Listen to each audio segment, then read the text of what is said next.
we're back here this afternoon, this grey afternoon here with the lovely Amy.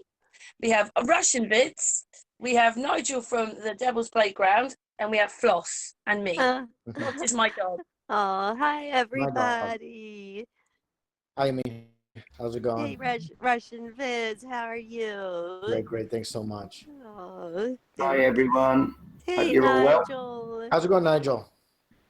Oh mate, I said to you before we started, it's an honour to be on with you. I mean, the man that was so influential in my awakening, like 4 or 5 years ago.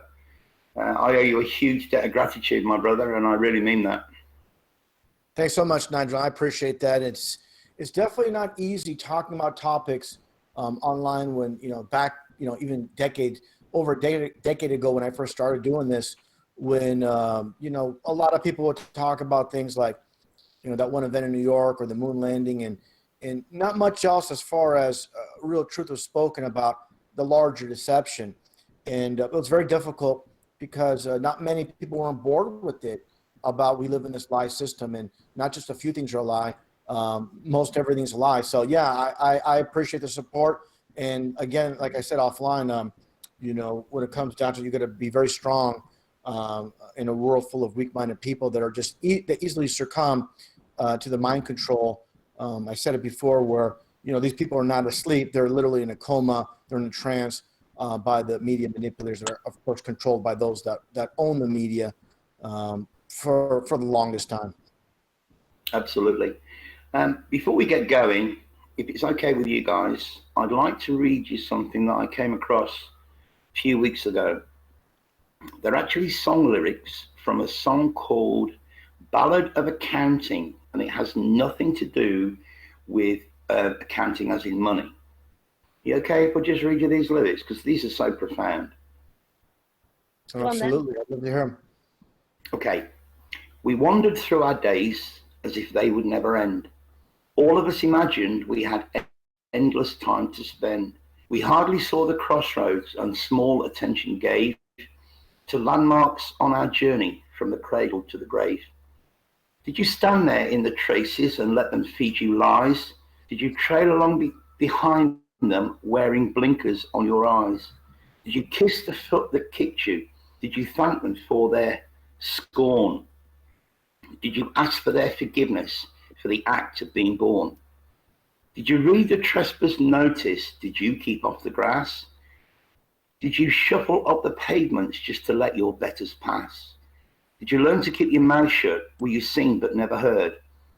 Did you learn to be obedient and jump to at a word? Did you stand aside and let them choose while you took second best? Did you let them skim the cream off and give to you the rest? Did you settle for the shoddy, and did you think it right to let them rob you right and left and never make a fight? Did they teach you how to question when you were at the school? Did the factory help you? Were you the maker or the tool? Did the place where you were living enrich your life, and then did you reach some understanding of all your fellow men? How awesome is that? Amazing. Yes. Very, very amazing lyrics. Yes. Yeah, this is where, this world of duality, the world of opposites, this is where we find the truth. Movies, TV shows, comics, comedians, and lies, obviously in the news, in the school textbook. So this is really, really profound. And yeah, we come across lyrics very often in songs, putting the truth, like obviously, like the Red Hot Chili Peppers, Californication. Space may be the final frontier, but we live, space might be the final frontier, but it's made in a Hollywood basement. So they're always throwing these little Easter eggs at us. It's been going on forever. Meatloaf, I might not be politically correct. As far as I'm concerned, the world could still be flat. So that gets back to those amazing lyrics, and they go on for much longer than the lyrics I just sounded off for those two, for those two bands.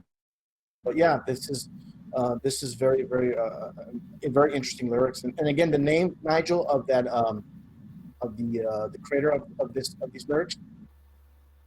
The song is called "The Ballad of Accounting." Ballad of Accounting. Okay. It's an old song. Yeah. But yeah, I was just going to mention your favourite, Meatloaf.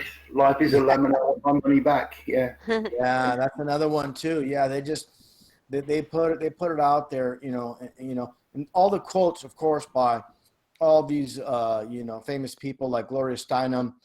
The truth will set you free, but first it'll piss you off. These kind of quotes, and people make memes for them.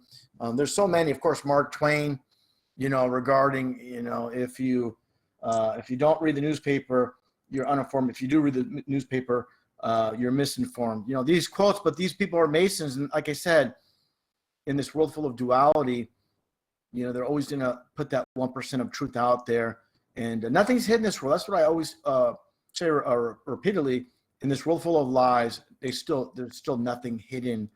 It's all in plain sight. Just people need to have good discernment and be able to do their own research. And that's the thing is, in society, of course, the school system, which you mentioned, Nigel, is the indoctrination centers. Basically, we know we learn about the ball earth at 5 years old, and water sticking to the bottom of the signs and all this nonsense. And the big thing I tell people that believe in this is, I'm like, look, you never question after that point. After that point, it's been instilled in your mind, and you never question again. You never revisit that ball earth. In first grade, in fifth grade, in high school, college, university.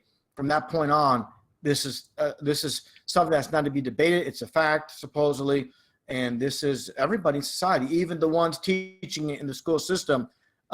They were taught the same way, and this is how the system works. And again, with that one famous leader, get them while they're young. And one thing, not to go on too long, but one thing I'll mention is a very important aspect is how the human mind works, and how it's like, I look at the human mind like a piece of clay, like a potter's clay. When it's still soft, a child's mind is still very soft, just like the potter's clay.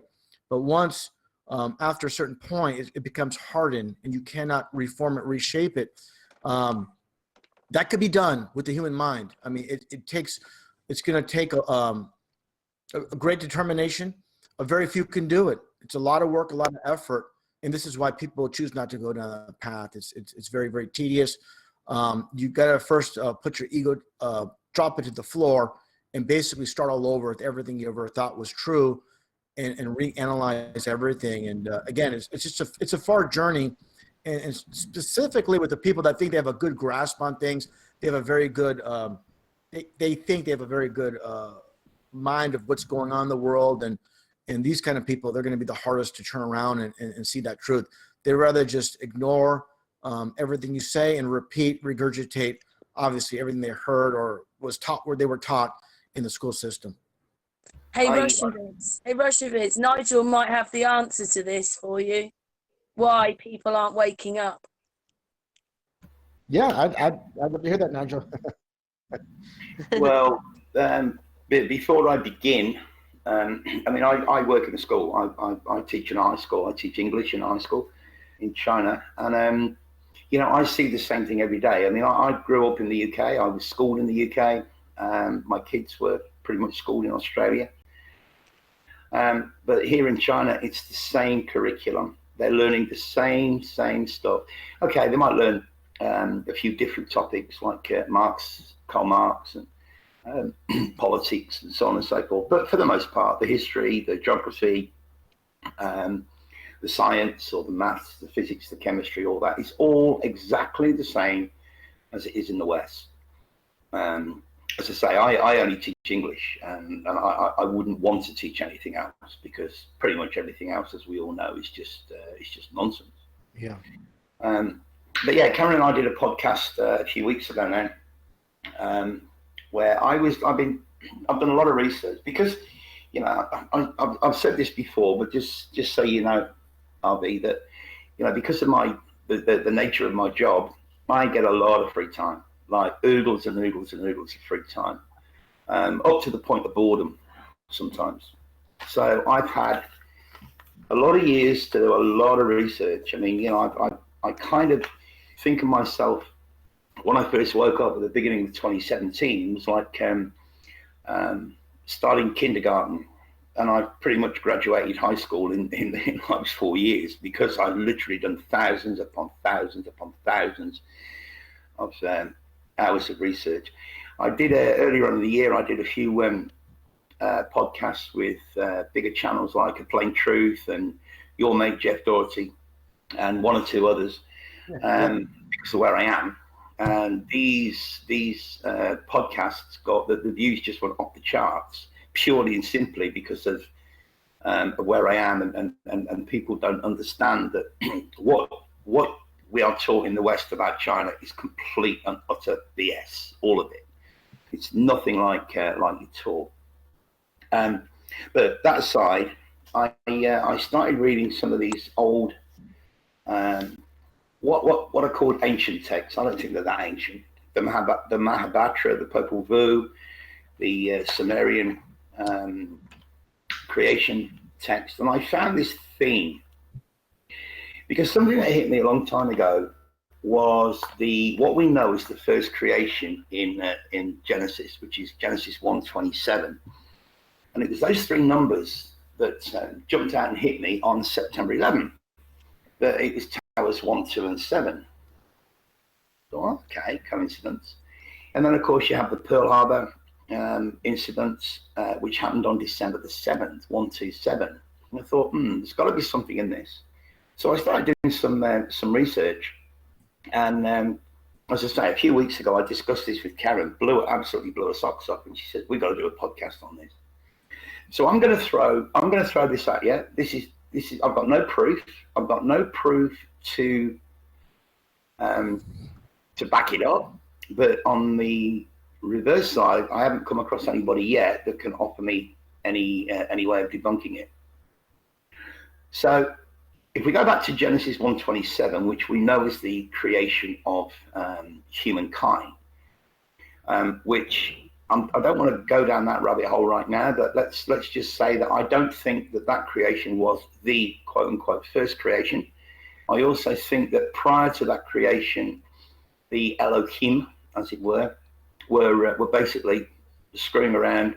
This is why we have all these half man, half horse, and all these weird and wonderful creatures. So they got to the point where they said, let us make man in our image and after our likeness. Now, the word in the translation is, of course, God, but in the original Hebrew, it's Elohim, and Elohim is plural for Eloha. It means male and female. Now, we would refer to them, of course, as gods, but we need to take the word God away from this, or the meaning of what we're indoctrinated to believe, the meaning of God, out of this for a moment, and then we're going to put it back in a slightly different context. So if the Elohim created humankind in their image and after their likeness, well, technically we could argue that they created mini gods, little g gods. So then they said, go out and have dominion over the earth. All the herbs and the trees were for meat, because meat in those days just meant food. It didn't mean what it means today. So then we fast forward to Genesis 2, happens to be verse 7. So we got 1, 2, 7 in Genesis 1, and then we've got 2, 7 in Genesis 2. The 1 is missing, or the I is missing. And what got me down this rabbit hole was in one of these, the Sumerian creation epic, I will create a primitive. Man shall be his name. I will create a primitive worker. He will be charged with service to the gods so they might have their ease. That's in the Sumerian creation epic. In the Popol Vuh, it talks about a guy called Samyaza, and he says, I fear you will not agree to do this thing, so I alone will have to bear the sin. So now I started thinking about original sin. Well, we know that the God of this world can't create anything, can only recreate. So what if we look at the creation of Adam and Eve as being the first or the original sin? Okay, that makes sense, because we're told we're born with original sin, but if we're born into this flesh, we do. Then fast forward into what we're seeing today with all the NPCs and so on and so forth. And we have Genesis 6:2, which says the sons of the Elohim. It doesn't say the sons of God. It says the sons of the Elohim, i.e. creation 1, saw that the daughters of Adam were fair and took them, claimed them, whatever, for their wives. So if you've got creation 1 and creation 2 marrying and having children, then you have a kind of a hybrid creation, a bit like me, getting together with a Chinese woman and having a baby. That would be a hybrid. But it doesn't matter how many generations go on from that hybrid. There's always going to be a bit of Western and a bit of Eastern in those offspring. And I read something that not only Helena Blavatsky had written, but a couple of other people as well. I can't remember off the top of my head, but she basically said that a whole army was sent out of Lemuria, a whole army. And she's basically talking about the biblical Jesus figure. Now, we know, or most of us know, that up until the 16th century, there was no J in the English language. It was a H. So Jesus would become Hesus, would become He's, us. Okay, so I went down that rabbit hole and realized that the biblical Jesus happened to be all over the earth. What was he looking for? What were these people looking for? Well, you shall know them by their fruits. The hybrids have what I affectionately refer to as the spark of divinity. If creation 1 were created as little g gods, creation 2 were basically created without that spark of divinity, then the union of creation 1, creation 2, as talked about in Genesis 6:2, would create a hybrid that still had the spark of divinity. So I kind of see the biblical Jesus, these army of Jesus people, the Hesus, essentially being the truthers of the day. In other words, they were trying to essentially wake people up to understand that they have that spark of divinity and begin to understand, who they are rather than what they are. The main opposition was the Sadducees, the Pharisees, and so on and so forth, the moneylenders, the bankers, which are today they're NPCs. They're the direct descendants of the Adam and Eve creation. They don't have that spark of divinity. They don't have that connection to the Genesis 1:27 creation. And when I look at it, and I've gone through this, and I've meditated on it, I've thought about it.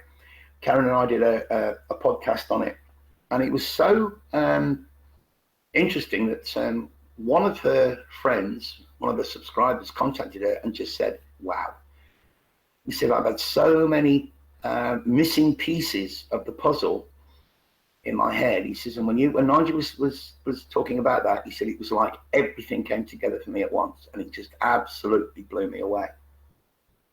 And there's so much evidence to back that up, and there's so much logic behind it when you actually give it some thought and think about it, that it's up the charts, but it certainly explains an awful lot.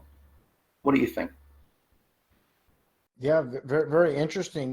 This I always look at it this way. There's always, again, the truth in plain sight, but we have to decipher it through all the lies. It's just like, I'll give an analogy. I think a perfect analogy is like David Icke, who will talk about the people that run this world, so-called reptilians for the planet Draconia, when they're really just the hybrids, the offspring of the fallen ones, but they've always been here. They're not from a distant planet. So they always have a little, they put that truth out there, but a little spin on the truth, a little, how can I say, perversion of the truth. And this is to keep us, of course, dumbed down, always guessing. But yeah, very interesting information, Nigel. And yeah, that's interesting. You said about there was no J before with Hebrew. So yeah, a lot of things don't add up, and then we put the pieces together. It all comes together. Well, it leads me on to the next bit, which the quote unquote serpent in the garden. The serpent in the garden, according to my research and the studies that I've done, The serpent in the garden was essentially somebody from the first creation. He's just been painted as the serpent. So he was a first creation little g God who went to tell the Adam and Eve what had been done to them, which is why the biblical God of the Old Testament essentially threw the serpent out of the garden. But then there's further evidence from a lot of researchers to say that Cain was the offspring of the quote-unquote serpent, the biblical serpent, and Abel was the offspring of Adam. And again, when you look at it logically, if the serpent was from the first creation, as was the quote-unquote God of the Bible, the one that created Adam and Eve, he was also a first creation. He was also from the first creation. So the serpent and the God of the garden were both from the same creation, which means if Cain would have been a hybrid, but he would have been connected to the first creation, which is why the God of the Bible didn't hurt him. You know, he sent him away with the so-called mark of Cain. Nobody can hurt him because he was kind of a nephew. And the other thing that's interesting is when we get into, which we won't do tonight, but when we get into the straw man, the retaining his sovereignty, when the God of the Bible said to Cain, "Where is your brother?" he didn't answer him. He didn't give him an answer. He said, "Am I my brother's keeper?" In other words, he asked the question. The God of the Bible said, "Where's your brother?" And instead of giving him an answer, he asked the question, "Am I my brother's keeper?" In other words, that was kind of the middle finger. Yeah. So that is why Cain was essentially put into some kind of witness protection, in my opinion. He wanted to get rid of the serpent because the God of the Bible wanted to keep the secret that the Adam and Eve had been created as a worker, and this ties in totally with the Enki and Enlil story. They shall be charged with service to the gods, so they might have their ease. Well, what gods? Which gods are they talking about? We're talking about the first creation. This guy was lazy. He didn't want to do any work, so he created a second humanoid man in order to till the soil. I mean, we know that Adam was a tiller of the soil. We know that Cain was a tiller of the soil. And then it goes into the blood sacrifice, which we know has been going on for years and years and years. Cain was allegedly sent away because he was a tiller of the soil and he could only provide fruits and vegetables as an offering, whereas Abel was a shepherd and he was offering blood sacrifice, which is why he found favor with the quote-unquote Lord. So the whole thing, the whole narrative has been so distorted. Somebody pointed out to me today, I think it's Proverbs 3:5, where trust in the Lord thy God, and basically don't do your own research. I mean, that's not the exact words, but that's the underlying meaning. Believe me, trust in me, and don't go and do your own research. Right there in the Bible. Absolutely off the charts, bro. Yeah, well, I look at it this way.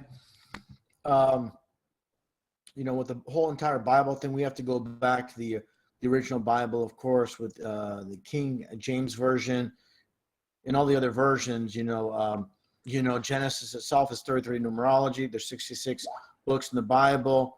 It doesn't mean they wrote it, but they definitely have their hands in it. And one thing I'd mention is, the whole Freemasonic deception in the world, and this definitely revolves around everything we're talking about here, where God is known as the Rock. There's many references to the Rock, like the pro wrestler, the Rock. Alcatraz is known as the Rock, and just so happens to be spotlighted on a Freemasonic magazine cover. They love to mock the Rock, who is God is the Rock. So biblically, they talk about, of course, the Masons in the Bible itself. But I find it very interesting.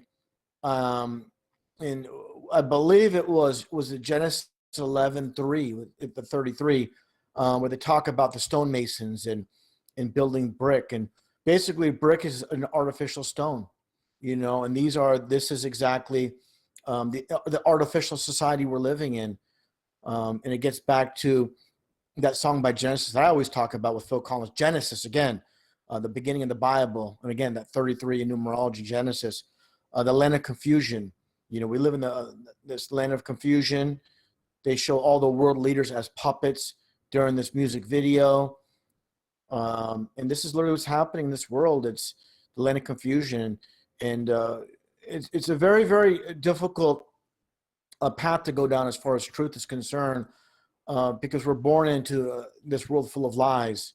And we weren't, of course, around during a lot of things. We have to rely on a conjecture, a lot of things that we can't prove because we weren't around. So it's a very, very difficult path to go. But one thing is clear, we're being lied to in a grand scale. We're just trying to figure things out. And by getting back to what you're saying, Nigel, is, it could be interpreted different ways. That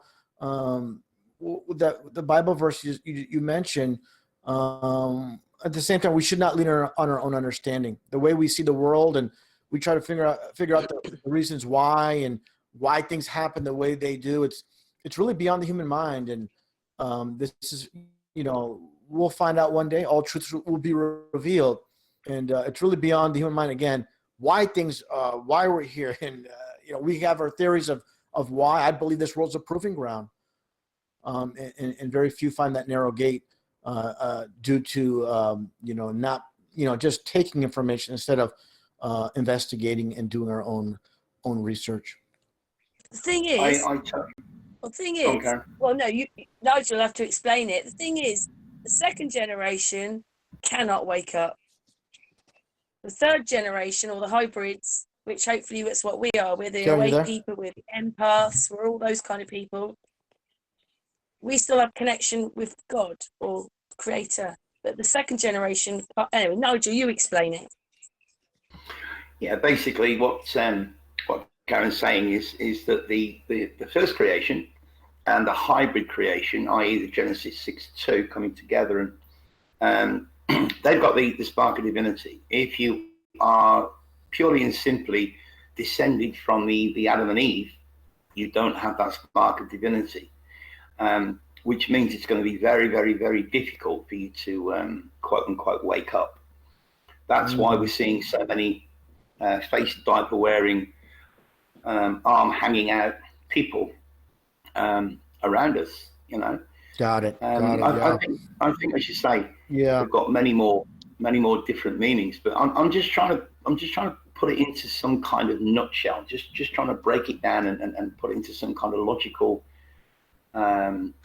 way that people can kind of get their head around. I mean, we get so frustrated as to why they're, as you call them, the baby truthers.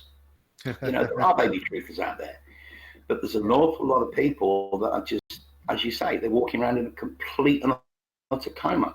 Well, I kind of think that they don't have the same spark of divinity that the creator can. I don't want to call it God, the connection to the creator, the source. They don't have that connection that we do. That's why they can't see what we can see.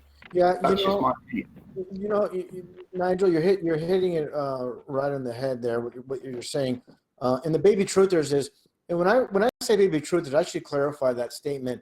It's not people that are new to truth per se. It's people that claim to be truth speakers that have platforms that are still pushing foundational things, like voting. As we should go out there and vote, or even having the discussion of voting, things like that. We're way beyond that. But I look at it this way, Nigel, and everybody else listening in. I look at it this way, getting back to the Bible verse. You shall, the truth shall set you free, and that gets back to us all being imperfect, all of us being sinners. But I look at it this way, as in, those that seek truth shall find it, and God knows, of course, like I said, we're all sinners, but the ones that have 100% faith in Him and really speak the truth, and you will find it. And other people are just kind of like, pedestrians, waiting for things to come, waiting for information to come to them, instead of really really digging for it. So we're no different as far as being sinners than the average person. You call them baby truth or whoever, just your standard person out there. But I believe this: only God can open eyes. We can put the information out there, but it's just very simple. Nigel, you can articulate everything you said to an individual, and only God will allow that person to absorb it if they're ready for it. Only God, because it should, with all the research you've done, that I've done, everybody else here in the panel has done, it shouldn't be passed off like a meal. It's something that should be acquired through your hard work. It's like going to the gym. You just can't sit there and watch someone else work out with the weights and get in shape, and you're gonna get that. You have to do it yourself. That's the same thing with truth. You got to embed yourself. You have to see things with your own eyes. We could tell people, like I've covered many of this in the past, many hosts of psyops. You explain it to people, but they, explaining is one thing, but they have to see it with their own eyes to really get it.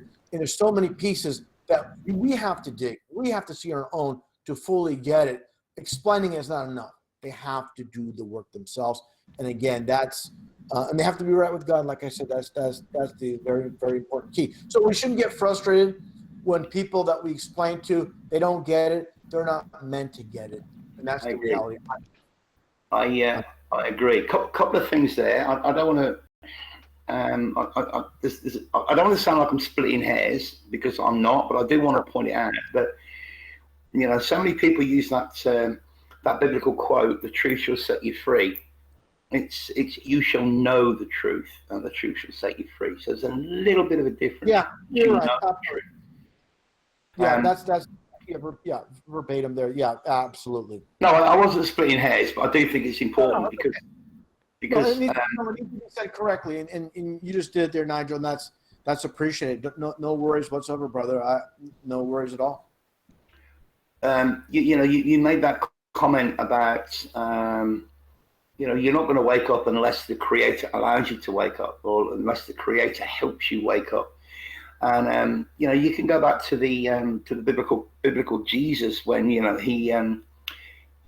helped the blind to see. Well, that's got nothing to do with making somebody who's literally blind seeing. It's helping people wake up to the truth.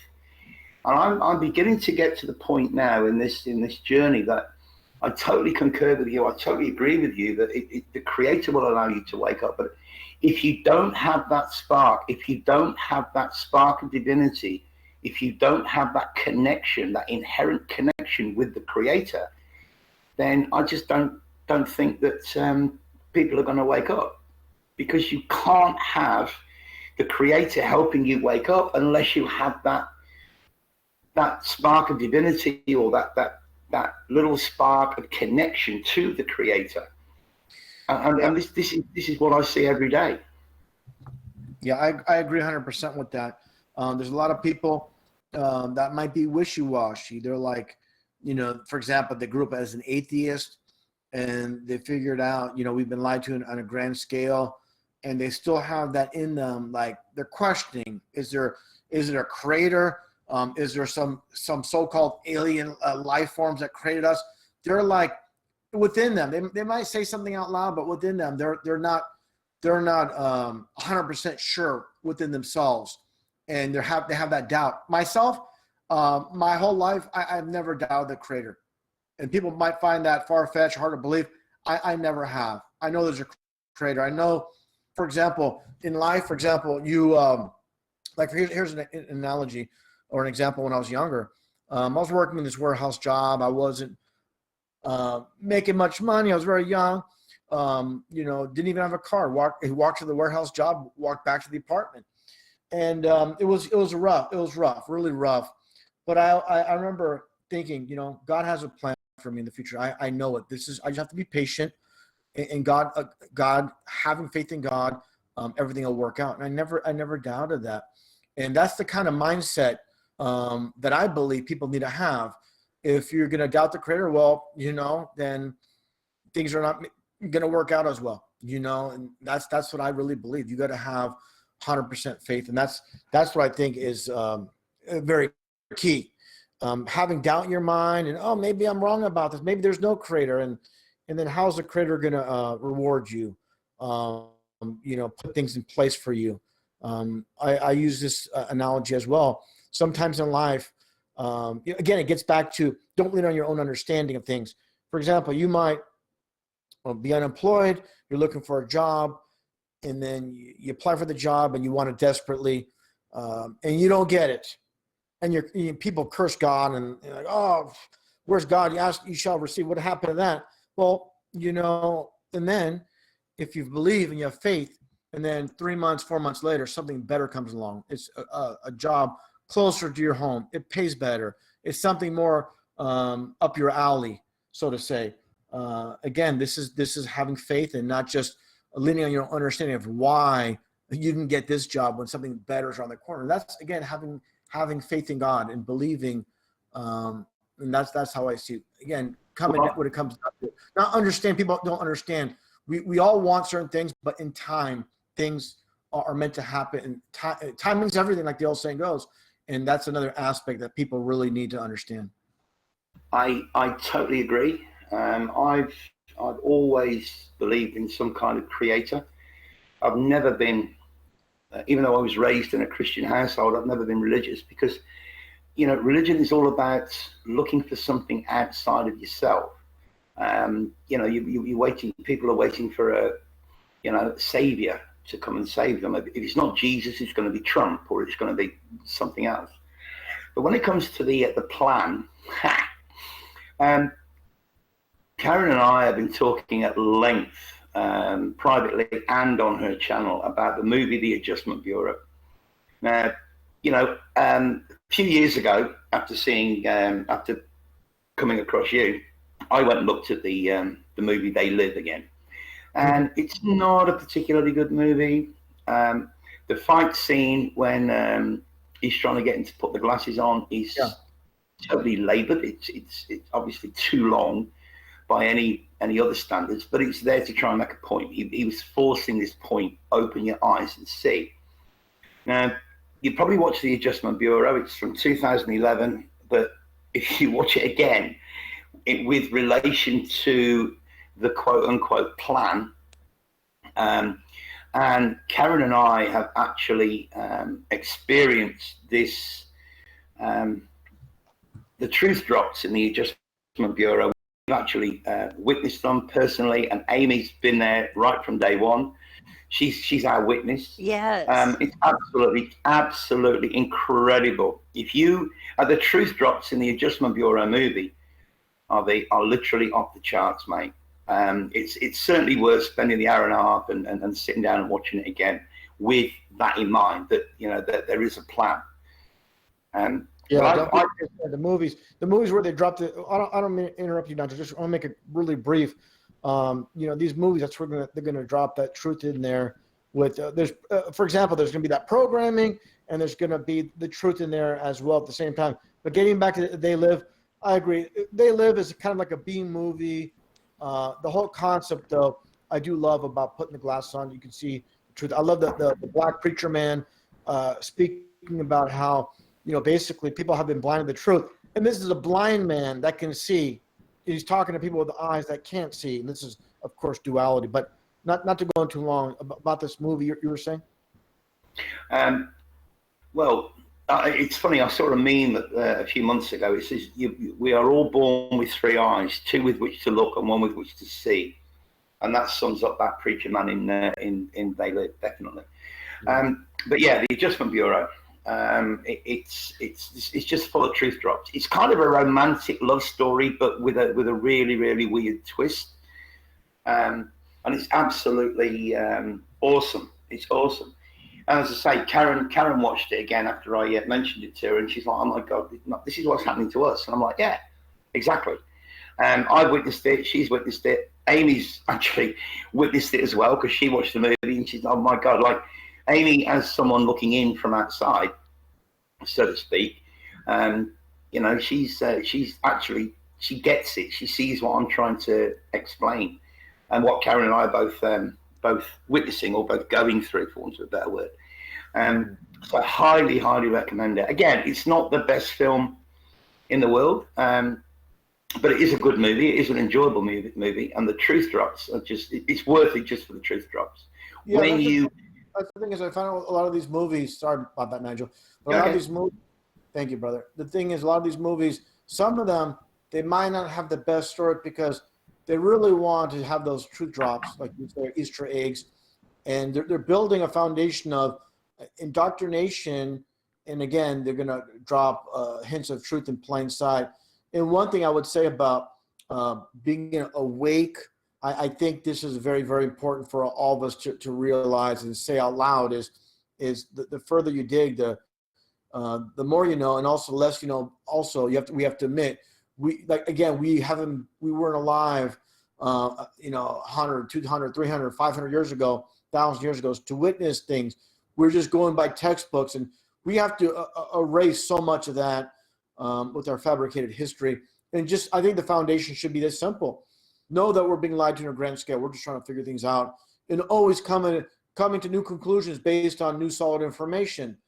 Too many people are like, okay, I just found out this new truth, I'm going to stick with it. And then they get locked. We should always be fluid with truth. And again, be like that clay where it should not be cemented. It should not be solid. It shouldn't be static. Always keep that clay soft, pliable. So with new information, again, we can come to new conclusions. And like the old saying goes as well, once we think we know it all, that's when we stop learning.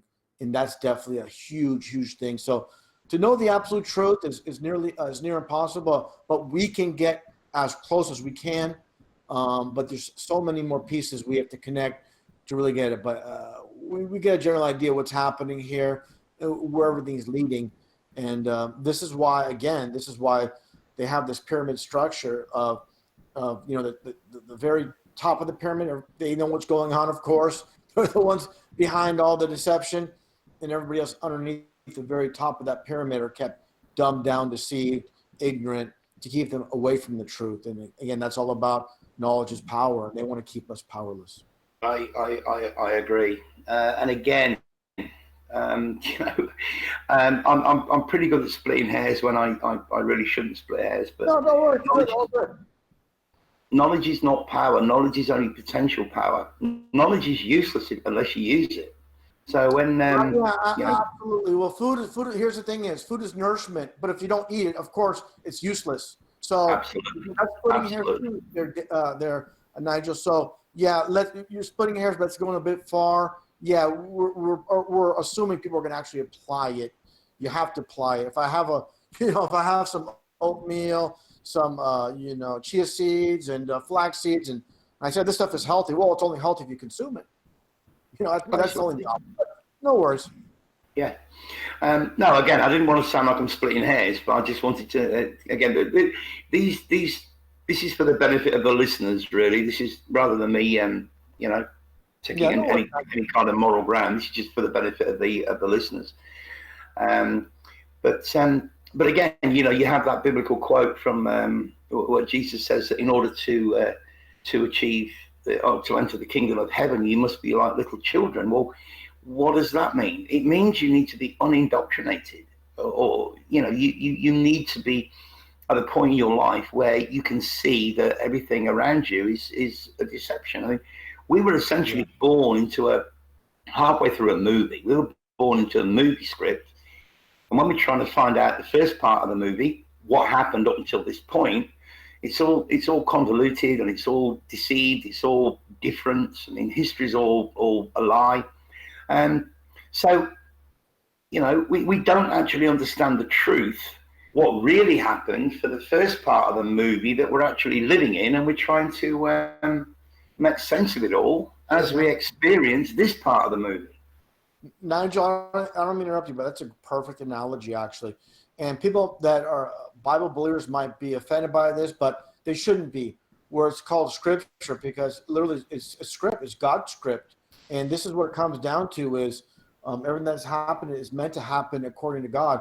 Satan is, like it says in Corinthians 4:4, 2 Corinthians 4:4, how Satan is the God of this world. But God has ultimate authority of everything that's happening. I truly believe this is a proving ground, this world that we're living in, and very few can figure that out. where you know, it's so complex, but at the same time very simple. You know, it's very simple. You know.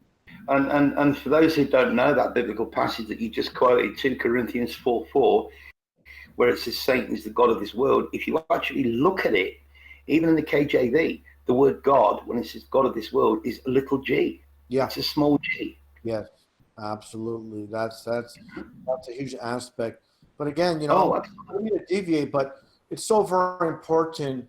The foundational things I'm all about in research, and we're explaining things to people, and I think we should really go in this direction of the people that run this world and how they work, and that's through signs, symbols, dates, numbers, and colors.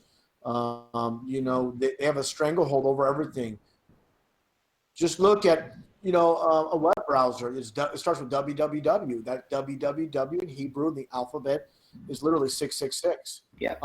You look at Google Chrome's website, their browser, Google Chrome. It's 666. It encompasses a flat Earth model with the ice wall and the ocean.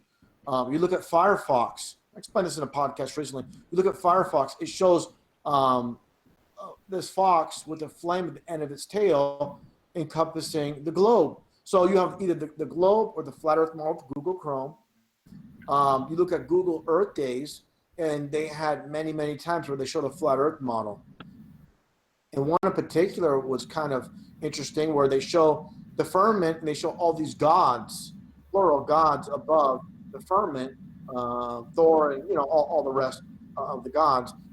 And also, but in the clouds, again, people always need to look. When you find one symbol, there's always more, you know, within the symbol. There's a 666 encoded in the clouds to the left, you know, right against the firmament. So literally, you know, look at the background. It reminds me of this one event from Sydney, Australia, the Sydney Siege, with the cafe.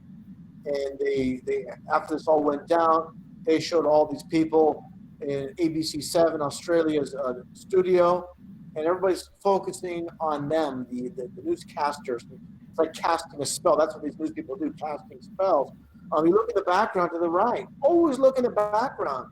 They have a clock reading 911, and also next to that clock is a bust of a white horse. You know, this is biblical. You know, of course, riding that white horse with the 911. So integrated side by side. This is not by chance or coincidence.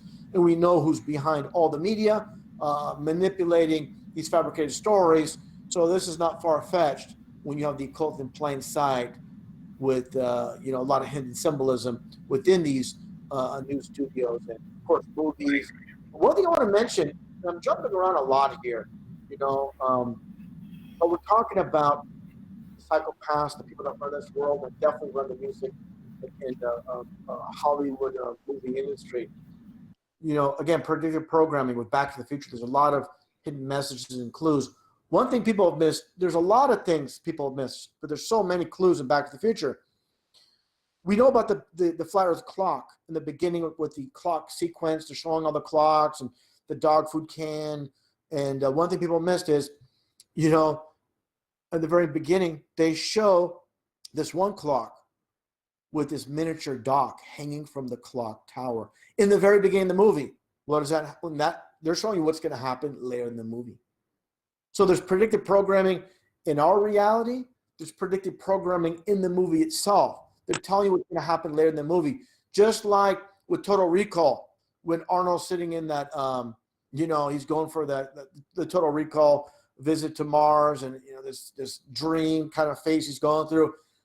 During that whole spiel by the people that are running Total Recall, they're telling you what's going to happen in the rest of the movie before it happens. So it's, again, another concept of predictive programming within the movie. So there's a lot of foreknowledge, of course, in Hollywood. Like I mentioned, you know, to be a producer, director, writer in Hollywood, you have to be Mason. It's not about entertainment. Entertainment, it enters the mind, you know, like entertainment, it means enters the mind. So everything is like right there in plain sight, right in front of us, you know, with the planet. That's the same as in the Adjustment Bureau. Adjust your mind. Yeah, adjustment. There's a lot of that ment, argument. There's the ment. The ment is the mental aspect, and government to govern Yeah. the mind. Govern your mind. Yeah.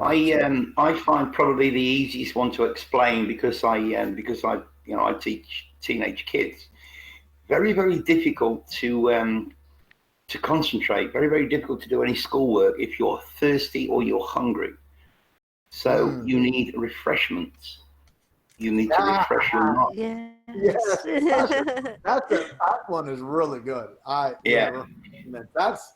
But Avi, let me bounce about on a couple of things because you brought up some really good points here. Now, first of all, you mentioned Google Chrome with the 666, but do you know what the algorithms behind Google Chrome are called? Actually, that's something was never brought up as far as the name of the algorithm. No, I do not. They're called Adrenos. I kid you not. You can look it up online. They are called Adrenos. Hey, this is Nigel. This is exactly why I like to talk to people such as yourself, where I gain something new, and this is something I did not know. You can Google it. Anybody can Google it. Yeah. Just Google the algorithm, the name of the algorithm bots behind Google Chrome, and you will see they are called Adrenos. That is not by coincidence. Yeah, and also one thing I should mention, Nigel, I don't mean to interrupt you. One last thing I forgot to mention about, on the topic of Google, is, of course, Gmail.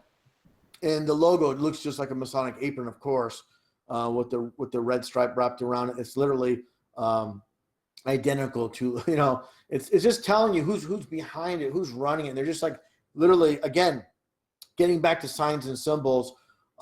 This is signs and symbols rule the world. That's what it's all about. One thing I should mention too, that's really, and I apologize for interjecting, Nigel. I'll just let you continue on. But one thing I got to mention that's so important. Again, getting back to Back to the Future, is they have both concepts of flat Earth and the event in New York integrated in the movie. We know this, arriving at the mall at 1:16 in the morning, you flip it around, the numbers you get. The Twin Pines Mall goes into the Lone Pine, just like what happened in our so-called reality. The dog, first you had Einstein in the first Back to the Future, then Copernicus in Back to the Future 3, and they talk about Copernicus in the movie. But what I'm getting at is go back in time even further to Superman 2. Look at the artwork for the poster. They show those two famous buildings in New York, in flames in the background. They also show, look at the very opening sequence. They actually show this ice world with a dome. And they go, this is your reality once the dome opens and this one of these people starts speaking. This is your reality. And what I'm getting at is, so you have the flat Earth dome concept, the ice wall, and the dome. And later in the movie, you have Clark Kent, the CK for 33. You have the clock lined up at 911 again. When everybody's looking at Clark Kent, again in the background, you see that 911. So it's literally everywhere. And one last thing I'll mention is, like, these people that are behind these movies, like, for example, we know George Lucas, a huge aspect. We see that the flat Earth logo with Lucasfilm with the sun and the moon underneath the dome. Before the start of each of these Star Wars movies, Star Wars, Empire Strikes Back, Return of the Jedi, and so forth. So they're telling you the truth without telling you, in plain sight, showing the flat Earth model, the world we live in, before this fantastical movie about deep space, aliens from other worlds, planets, the binary suns, and all this. And what I'm getting at is also just minor Easter eggs that they love to implant in movies. During the scene from Raiders of the Lost Ark, when they're lifting the Ark of the Covenant, Indiana Jones and Sala, imprinted on the hieroglyphs with the Ark of the Covenant, they show a little R2D2, implanted, all in plain sight, but people don't see it. It's like, where's Waldo? But a very, very important aspect when it comes to R2D2, they have a movie based on R2D2, and it's was it Under the Dome? what was that movie based on R2D2? Is it called Under the Dome? So, Yes. yeah. Yes. Just like they have movie concepts like Mad Max Beyond Thunderdome. Of course, the reason thunder echoes. What I'm getting is these concepts are not pulled out of thin air. And people just say, oh, there's a new movie coming out. It's called Mad Max Beyond Thunderdome. And they give absolutely no thought of the concepts and the reasonings. But, you know, it's all in plain sight for those that understand, you know, the esoteric meaning behind things. And it's so very important. But again, this gets back to the foundation of understanding Hollywood is in music and all entertainment aspects. It's all about programming, but also so much truth, Easter eggs in plain sight. Well, magic wands are made from wood from the holly tree. Yes. Of course, it's Hollywood. But getting back to the 666, now this is something else that I recently came across, and this is an absolute mind blow. You're aware of the added 1,000 years, RB, are you? Say that again. I'm sorry, Nigel. Can you say that again? The added 1,000 years to the calendar. Yes, yes. Okay, well, that happened in 1582, according to what I've managed to find out. But you talk about the 666. I'm actually going to explain to you what my research has led me to understand the birth of the 666. Now, in the year that we know as 1665, which was really 665 because they added 1,000 years in 1582, there was the Great Plague of London, the Black Plague, which was about as real as what we're experiencing today. Yes, I agree. And then the following year, in what we know as 1666, which is really 666, they had the Great Fire of London. Now, you know, anybody that's been through this, and we were all taught it at school, this was a fire that started at a bakery in Pudding Lane, right? Well, okay, if you want to believe that, fine. Not you, but if people want to believe that, then fine. Yeah. So we had the Great Fire of London in the year 666. Now, essentially, what happened? London is built on the River Thames. So the only way that a lot of people could escape the fire was to jump in their boats or jump in a boat and go down the river. And many of these people never returned. So once the fire was under control and been put out, there was all this property that nobody really knew who owned it. So Charles II set up what is called the SAMFU Trust, put it all in trust. You've got 7 years to claim it. This was the beginning of the straw man. This was the birth of the 666 beast system. This was also the birth of what we know today as the Cabal. The Cabal, the Hebrew Cabal, which is spelled with a K, and of course it's short for Kabbalah, is not the same as the Cabal that we talk about today. After in the year 1666 or 666, there were 5 guys. There was Mr. Clifford, Mr. Ashley, Mr. Buckingham, Mr. Arlington, and Mr. Lauderdale that set up the SAMFU Trust. Clifford, Ashley, Buckingham, Arlington, Lauderdale, CABAL. The meaning given to it was private meetings of small parties. You can find all about this in Roman canon law, canon 2057, all about the SAMFU Trust, and the 12 presumptions of Roman law, which is canon 32. I'm not sure if it's 322A or 3228, but one of the two. Now, the other interesting thing is when we look at Roman numerals, we have M, D, C, L, X, V, I.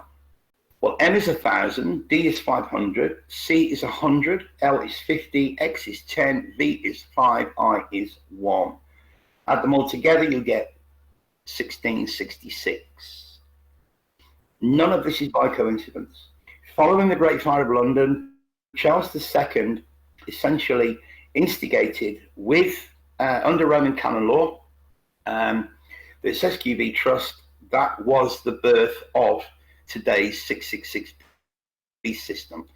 Now people go, oh yeah, but Nige, that was 1666, and the KJV came out in 1611, and and it mentions the 666 in the Bible. Well, of course it does, because it was all prescripted. People need to do some research into Francesco Ribera, In 1585, he wrote to the Pope. He wrote a 500-page letter to the Pope and said, okay, we know that all the prophecy in the book of Revelation is already over. But why don't we make the last 3.5 years look like future prophecy rather than history? And that's what they did. So the scripture has become your script.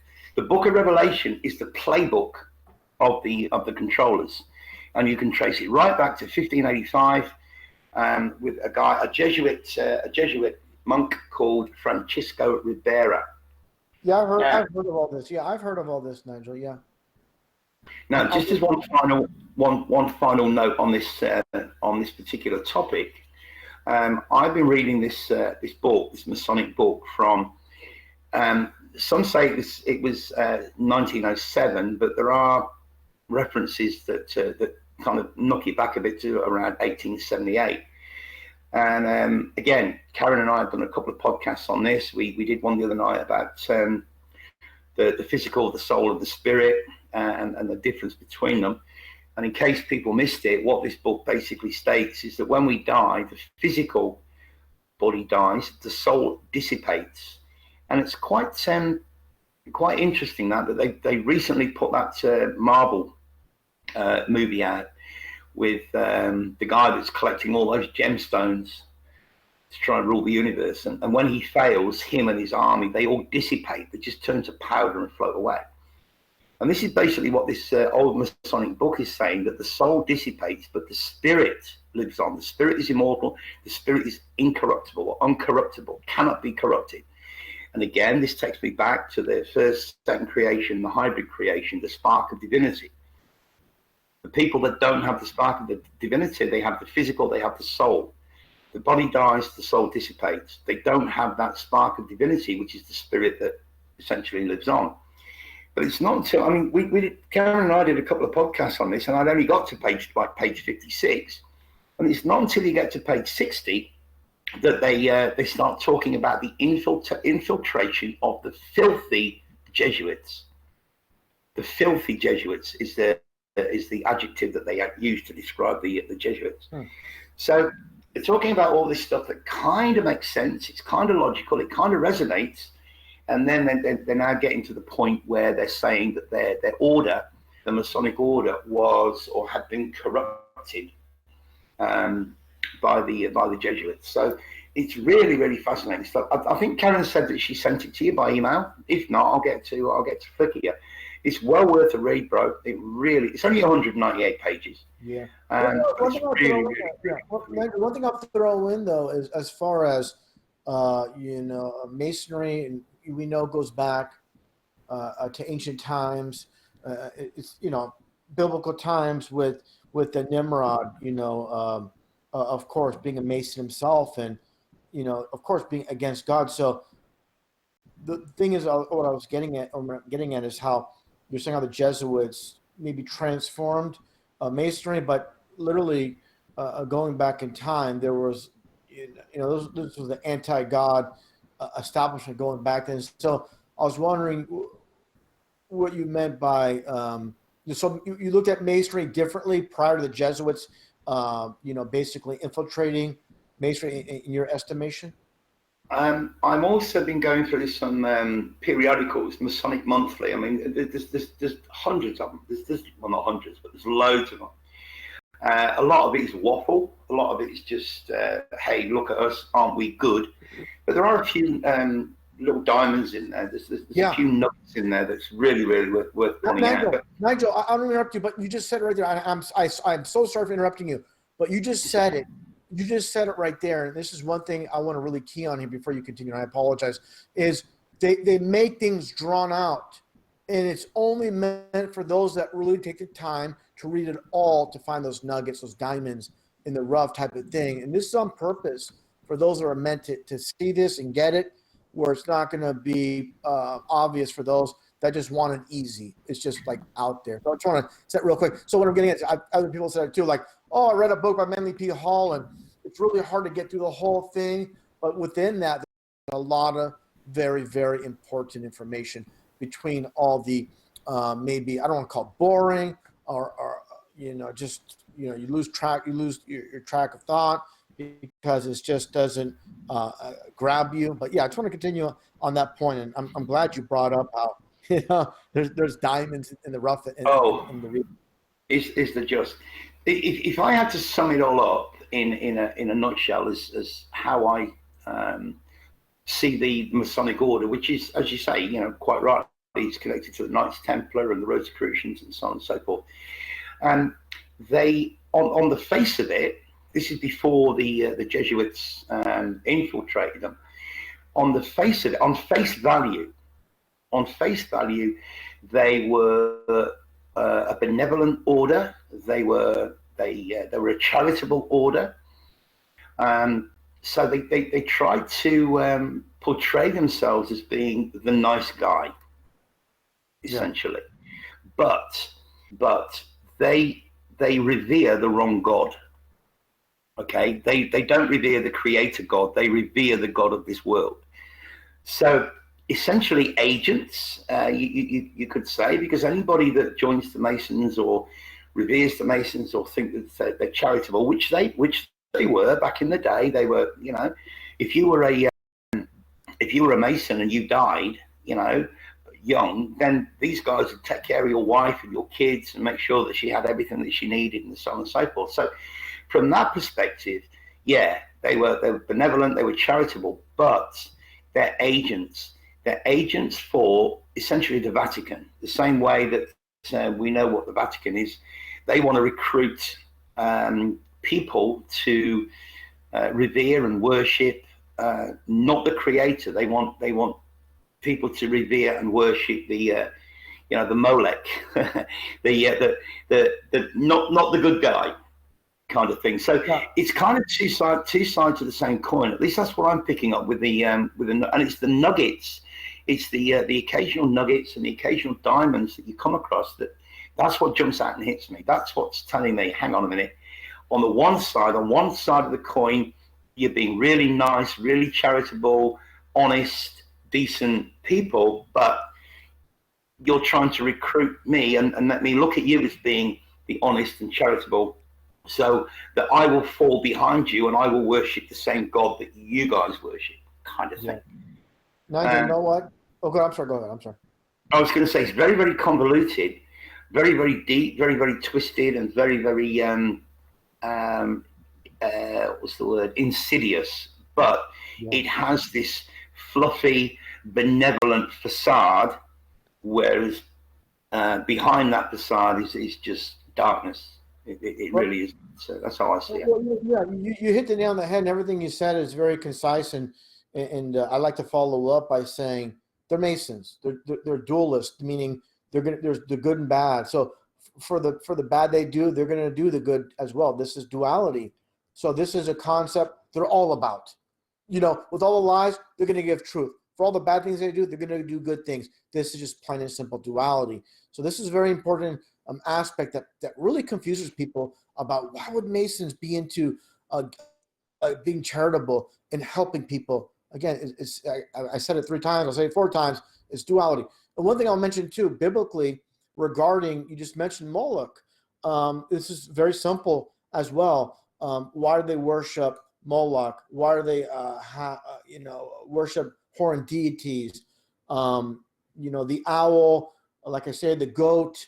It's all about worshiping the created instead of the creator. And this is from the Bible. So nothing's wrong with the owls, having a pet owl or a pet goat, but they're doing it. It's all about intent. They're doing it because it's actually literally going against what the Bible says, and that literally is to worship the creature instead of the creator.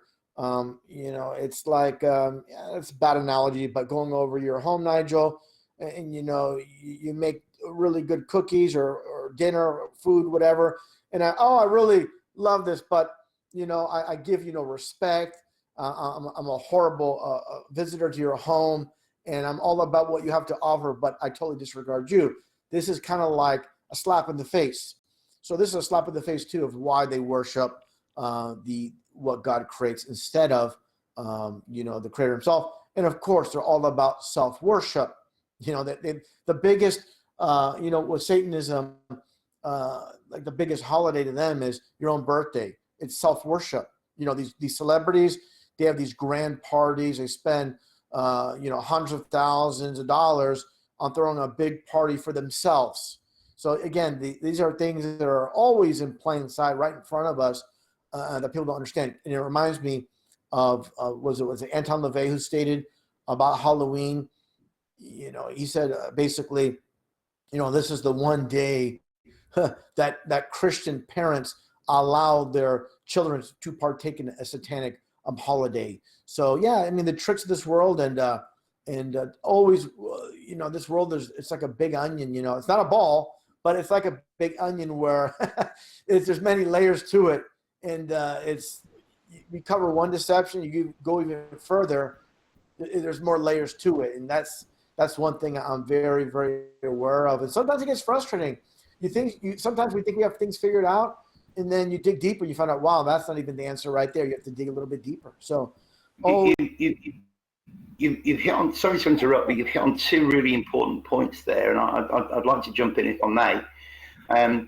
The first one is if you become a Freemason, you can't become a Freemason if you're an atheist. You must believe in, quote unquote, a God. Doesn't matter which God, you must believe in a God.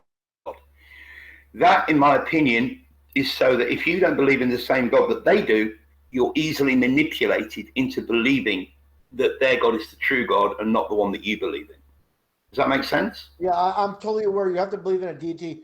You cannot be. It doesn't matter. It could be Allah, Buddha, Lucifer, even Jesus. And there's a lot of Christian, so-called Christians that join the lodge, but they cannot pray within the lodge to Jesus Christ. From my understanding, Yeah, that's correct. But then, I'll come back to the second point in a minute. But you just made me think of something else. You have the couple of biblical quotes that spring to mind in the New Testament when the Jesus figure says, "Know ye not ye are gods?" question, and the other one is the kingdom of God is within you. Then you have the Allah. ALLAH, arm, leg, arm, head. Again, it all connects back to us being divine, being sovereign, being free. That's why they want to control us. But you mentioned the owl. Now, you're American, Amy's American. What does the Super Bowl have to do with bowling?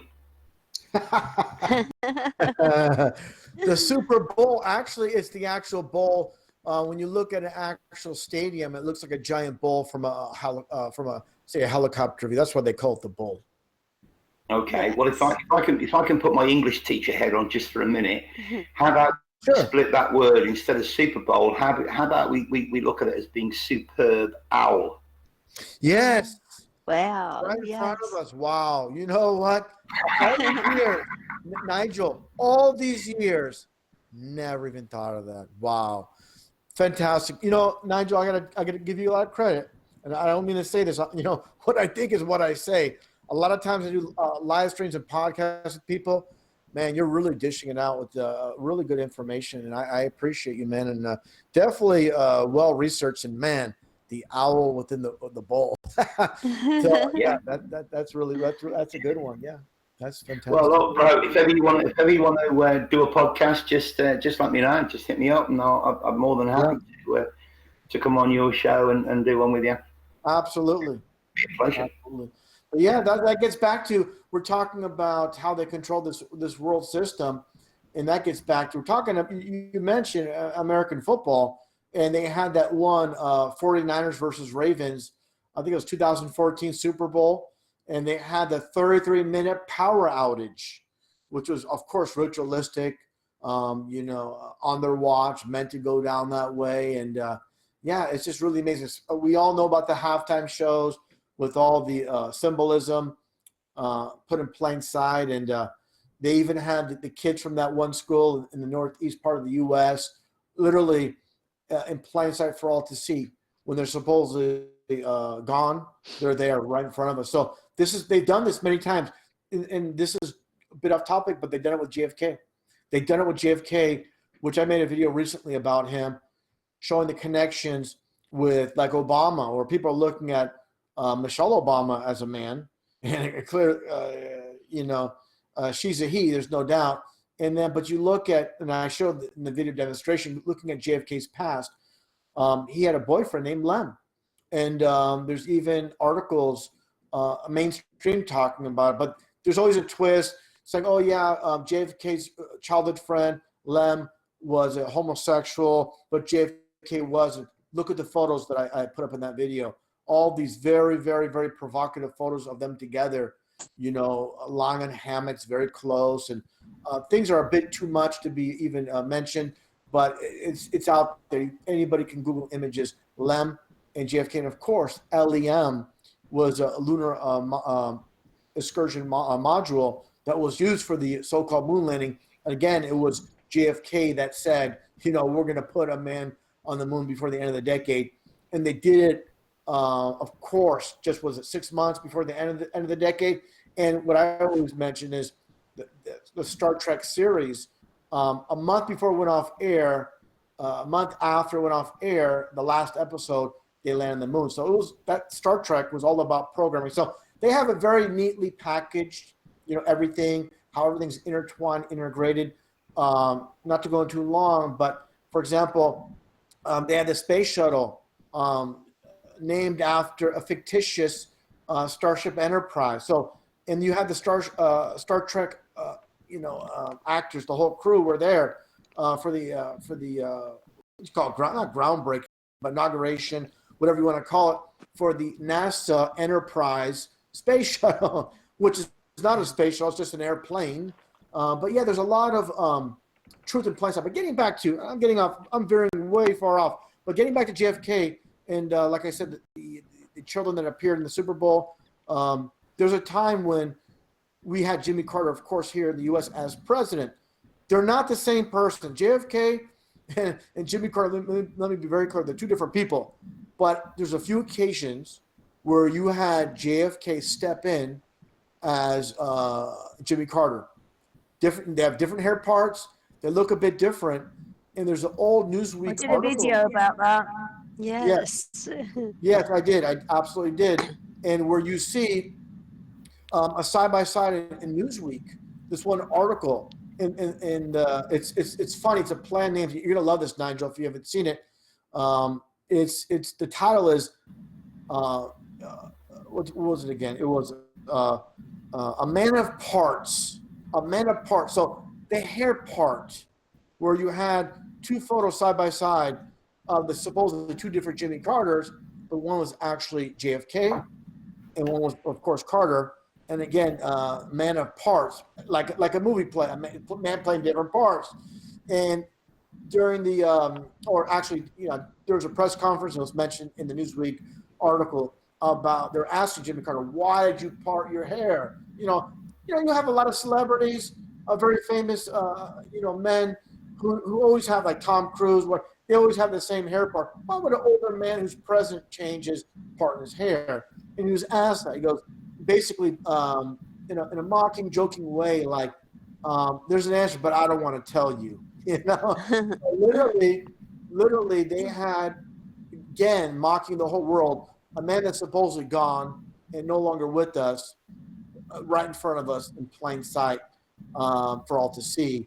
And they just love to, they're psychopaths. They love to play these mind games with the public. It doesn't mean he was in there the whole time, just little spots here and there. And we know that, people that haven't seen my video presentation about the JFK, they give us options. Was it the man in the grassy knoll? Was it Lee Harvey Oswald? Was it this? Was it that? Was it Jackie? Well, it's none of the above. It's complete.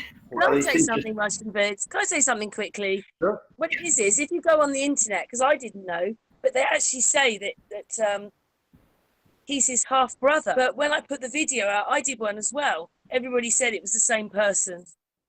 Yeah. Yeah. The thing is, Jimmy Carter, he goes back to being a governor of Georgia. So there's timelines when they're both obviously around different places. So literally, it's just if you look at JFK and you look at Jimmy Carter, there are striking similarities. They both have accents, but again, they're two separate people. And for the most part, it was Jimmy Carter, the real Jimmy Carter, in there. It's just a few choice engagements where he's at the podium, where the hair's flipped over, and that's when you know it's JFK. And there's also things about the ear. There's like a mole on the real Jimmy Carter's on his near his left eye. There's things that are noticeably different. The eyes are different, but yeah, it's just they're very, very similar. And of course, by the time it was 10 years, it was more than 10 years, almost 18, 20 years later. So there's a bit of time that went on between the supposed offing of JFK to when Jimmy Carter was in the White House. So yeah, just the mind games, prevalent throughout a history. And that gets back here. The foundation of the whole United States is the bogus 13 colonies, they're really rebelling against, Mother England, and which nothing can be further than the truth. It's just these are the actual colonies, and the whole deception of we're going to be sovereign, we're going to be free. And 13, of course, that's the number of rebellion in the Bible as well. So these deceptions have been going on and on and on, and literally when that quote, all the world's a stage, William Shakespeare, is very, very little. And again, that's another example of truth in plain sight. Nothing is hidden when that quote was famously stated. Russian vids. Well, can I just one thing? Russian vids. Nigel will explain it to you. In that Mason book, where does it say Egypt is? America. Yeah. So this is the this is I don't want to say Babylon, but that's incorrect because Babylon's actually in the Middle East. So Egypt is in the U.S. Is that what you're saying? I'm not catching it. I'm sorry. Nigel, you're muted. Yeah, sorry. Well, I know. I was going to say, just going back to what you were saying about the parting of the hair. I mean, it's all in the language. It's no coincidence that you part your hair, that you play a part. I'm sorry, yeah. And I was struggling to remember exactly the words, and it was called, the title was A Man of Parts. So yeah, that was, it was yeah. So you play a part, you part your hair. I mean, it's no coincidence. All in the language. I mean, it's like there's a lot of people out there that will say that we know all this stuff. We knew it when we were born, but we had the mind wipe, which is why the word is research. We have to research. We have to do it again. Yes. Even down to simple words like question. We're on a quest. The quest I am on. The quest I on. The question. Request. What's a request? A request is something we ask for. So we are requesting. It's all in the language. It's all there. It's all essentially hidden in plain sight. But nothing's hidden, Nigel. As I say repeatedly, nothing's hidden in this world. It's all in plain sight, and very few. You just gotta find it. Yeah, which is why we have to research. Nigel, explain to him about Egypt. Well, according to this Masonic text, Egypt and America are essentially the same. The pyramids were not built by Egyptians. They were built by, whoever, but they weren't built by Egyptians. And I forget the name of it. You might remember. Do you remember the Christy Berg made a song called "Don't Pay the Ferryman"? You had these. Oh God, what was he called? The guy that somebody important would die, and they put him on this boat and they ferried him across the across some sea or river or something to it's bugging me now. I'll have to look up the name. But apparently this is why these important people were essentially Tartarian emperors or Tartarian kings or Tsars or whatever you want to call them. When they died, the body was mummified because the journey was so long. They didn't want them beginning to rot and start smelling on the journey. So Egypt, all the mummies and all the quote unquote pharaohs that were found in Egypt did not live and die there. But Egypt was, according to this Masonic book, Egypt was originally America. America and Egypt were the same. Yeah, I've always looked at Egypt throughout history. Egyptians want to take claim for the the pyramids. Nowhere in history are they even down as their creation. But one thing I've always looked at, of course, you look at like the Washington Monument. You look at in London, of course, Greek Rome. In Cairo, going back to, of course, ancient Babylon. You have the obelisk, that's made that journey through the Middle East all the way wrapped around through Cairo to, again, Rome, to London, and to the U.S., which they call the Washington Monuments obelisk. So yeah, they're showing their path, their journey, it's all there for all to see. It's fascinating, but the I was talking earlier about the nuggets and the diamonds in these Masonic texts. When you read that passage about the about Egypt and America, the way it's written in the book, it's not like the writer is trying to teach anybody that, by the way, it used to be. It's like it's a given. It's like everybody knows. When you look at the context and the way that information is portrayed in the book, it's just like it's kind of almost like, well, we all know that Egypt used to be part of America, and then he goes on to say something more important.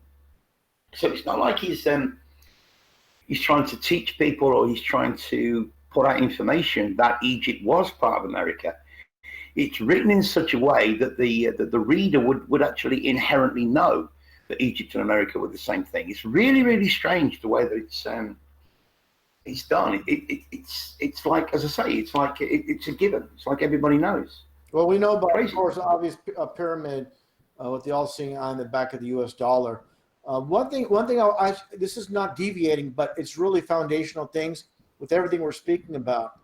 One thing I noticed about a lot of people that speak about truth that they're not very. I don't want to say the word trust too much, but one thing I've noticed about people that I'm always wary of is the ones that spend a tremendous amount of time reading books on the occult, and just like by so-called famous authors in truth that are well-known deceivers.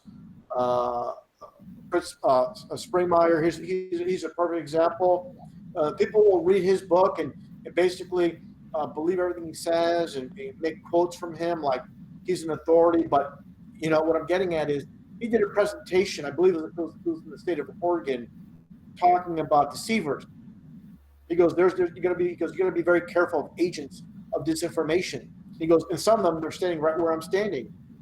And then he goes on to say how he's visited 33 countries, about speaking the truth. So they're coding it. So what I'm getting at is this, everybody listening in, I'm really, my own research, my own information I've gathered, and I'm very leery of reading books, and just like I'm reading a book from a guy like Fritz Springmeier, whoever it may be, and taking all that information as truth and just basically regurgitating it. It becomes no different than someone that's taking things out of a school textbook and regurgitating things. What I've done is I'd like to work my way backwards. And I hate to use that term. People think, oh, you're a Mason, do things in reverse. What I've done is look at all the events that are happening through my lifetime, seeing a lot of deception. And while people are looking forward all the time, I'm like, wait a second, they're lying about a lot of things. Let me go back. That brings me back to many events, like the 1996 Atlanta Olympic Village, that event we know about, with Eric Rudolph, Richard Jewell, and showing a policeman showing up at the scene, wiping fake blood on a so-called victim. So these are things that I don't want to, put myself on a pedestal, but literally no one else has covered. No one else has looked into, and I have, and I made a lot of discoveries. And what I'm getting at, it's very important that we do our own research, things we find on our own. And it's good to read what other people are saying. But if the foundation is, I'm going to read a book, do research on the deception by authors, and not actually do the groundwork, do the research yourself, I don't think that's the right thing to do. I think we all need to break down the media and look at things while things are happening, break everything down ourselves.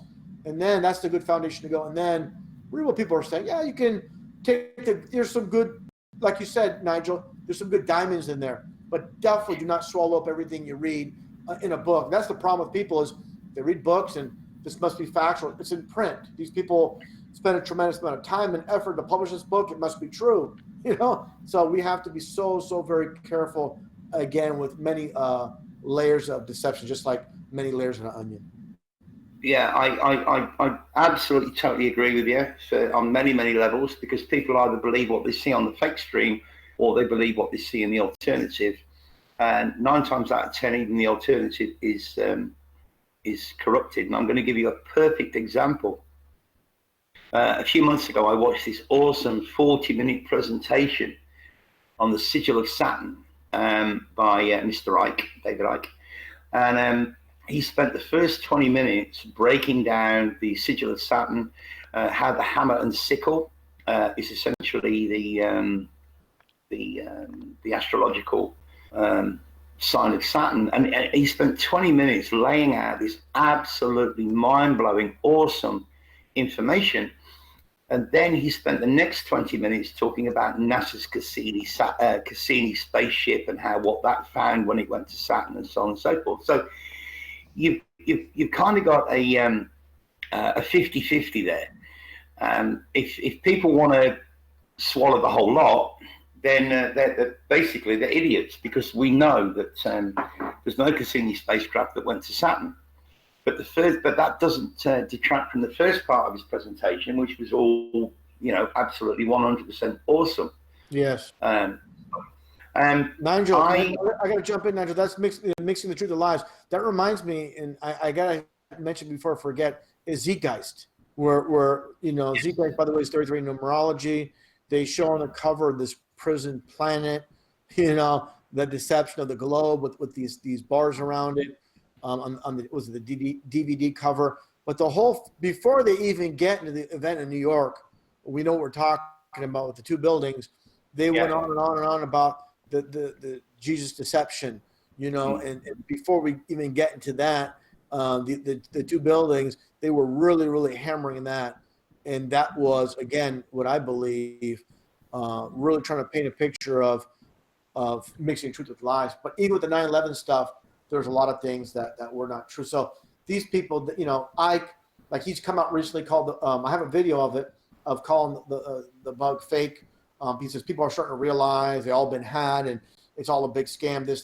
So yeah, you just nailed the head and I'm glad you brought that topic up. At least what I'm saying is we can, for those that have good discernment, we can watch presentations. We can, by David Icke or whoever, we can read books on and decipher things, what's the nonsense, what's the good information, and take those nuggets. But I wouldn't advise it for those that are newer to it, because you're not going to know what to leave behind or what to take. So I'm glad you're bringing that topic up, Nigel. Yeah, you've got to kind of eat the meat and spit out the bones. Exactly. But I'm the same as you. The way that I do my research is quite, in a nutshell, is to ask questions and then question answers. I mean, I've read Springmeier's book, The 13 Bloodlines, and there's some pretty good information in there, but that doesn't mean that everything else that he says is 100%. Yeah, Nigel, I'm sorry, 100%. And I'm glad you said that, because we should not just, RV said this about Springmeier, so forget him. No, there's good information in his books, but he's one of them. Make no mistake about it. And here's a huge thing, of course, they're all connected. He's been a guest with Alex Jones. I actually corresponded with him years ago. Guys like Jordan Maxwell as well. I had a talk with Jordan Maxwell. but I know what these people are about. But what I'm getting at, it doesn't mean, like, for example, let's admit it, Nigel, the whole Hollywood and like you mentioned earlier, which we got from Jordan Maxwell. Correct me if I'm wrong, unless you got it from somewhere else. That's where I got it from. Jordan Maxwell, when he talks about Hollywood and the magic wand from the holly tree with the druids. So there's definitely good information. But again, you said it, the meat and the bones, it's got to be separated, and it's really calls for a really good discernment, and it's only through a lot of research that we're able to do that. Well, I mean, Karen's been doing some awesome research on actors playing actors, and she can see what a lot of people can't see, and she's introduced that to me, and I'm like, whoa, I would not have seen it unless Karen had thrown it my way. And there's just so much stuff out there that, you can see this, and I can see that, and Karen can see something else, and Amy can see something else. And it's not until we actually come together and put it all on the table like a buffet, and we all look at each other's research, and that we can actually open this whole thing up into being what it is now becoming, which is, we're seeing so many things. Now, I just want to take you back to, I've got a question, I could be wrong. Do you remember that quote unquote grey or alien or entity that Alistair Crowley was supposed to have? Lem. There you go. I thought it was Lem. That ties into exactly what you were saying about JFK and so on and so forth. It was the same dude, Lem. Same name. Of course, it's all coinky-dink. Yeah, it's amazing, and the whole thing with Crowley. And one thing, not to deviate, is again getting back to signs and symbols. What is so very, very important is Crowley's depiction of Baphomet on his depiction, his drawings, the sign for Baphomet with the multi-crosses integrated, and the Masons put this on their hats. The 33rd degree Grand Sovereign Commanders. So literally, they're wearing the sign of Baphomet on their heads, and unless someone understands the esoteric meaning behind these things, it's going to go over their heads. It's just a symbol, but that symbol equates to Baphomet, the Masonic goat god, and they have it literally right for all to see in plain sight. But again, it's just like the hieroglyphics, decoding the most basic things like water, very simple things like that. It's very simple, but this is obviously a bit more complex. But again, the more you study, the more you know.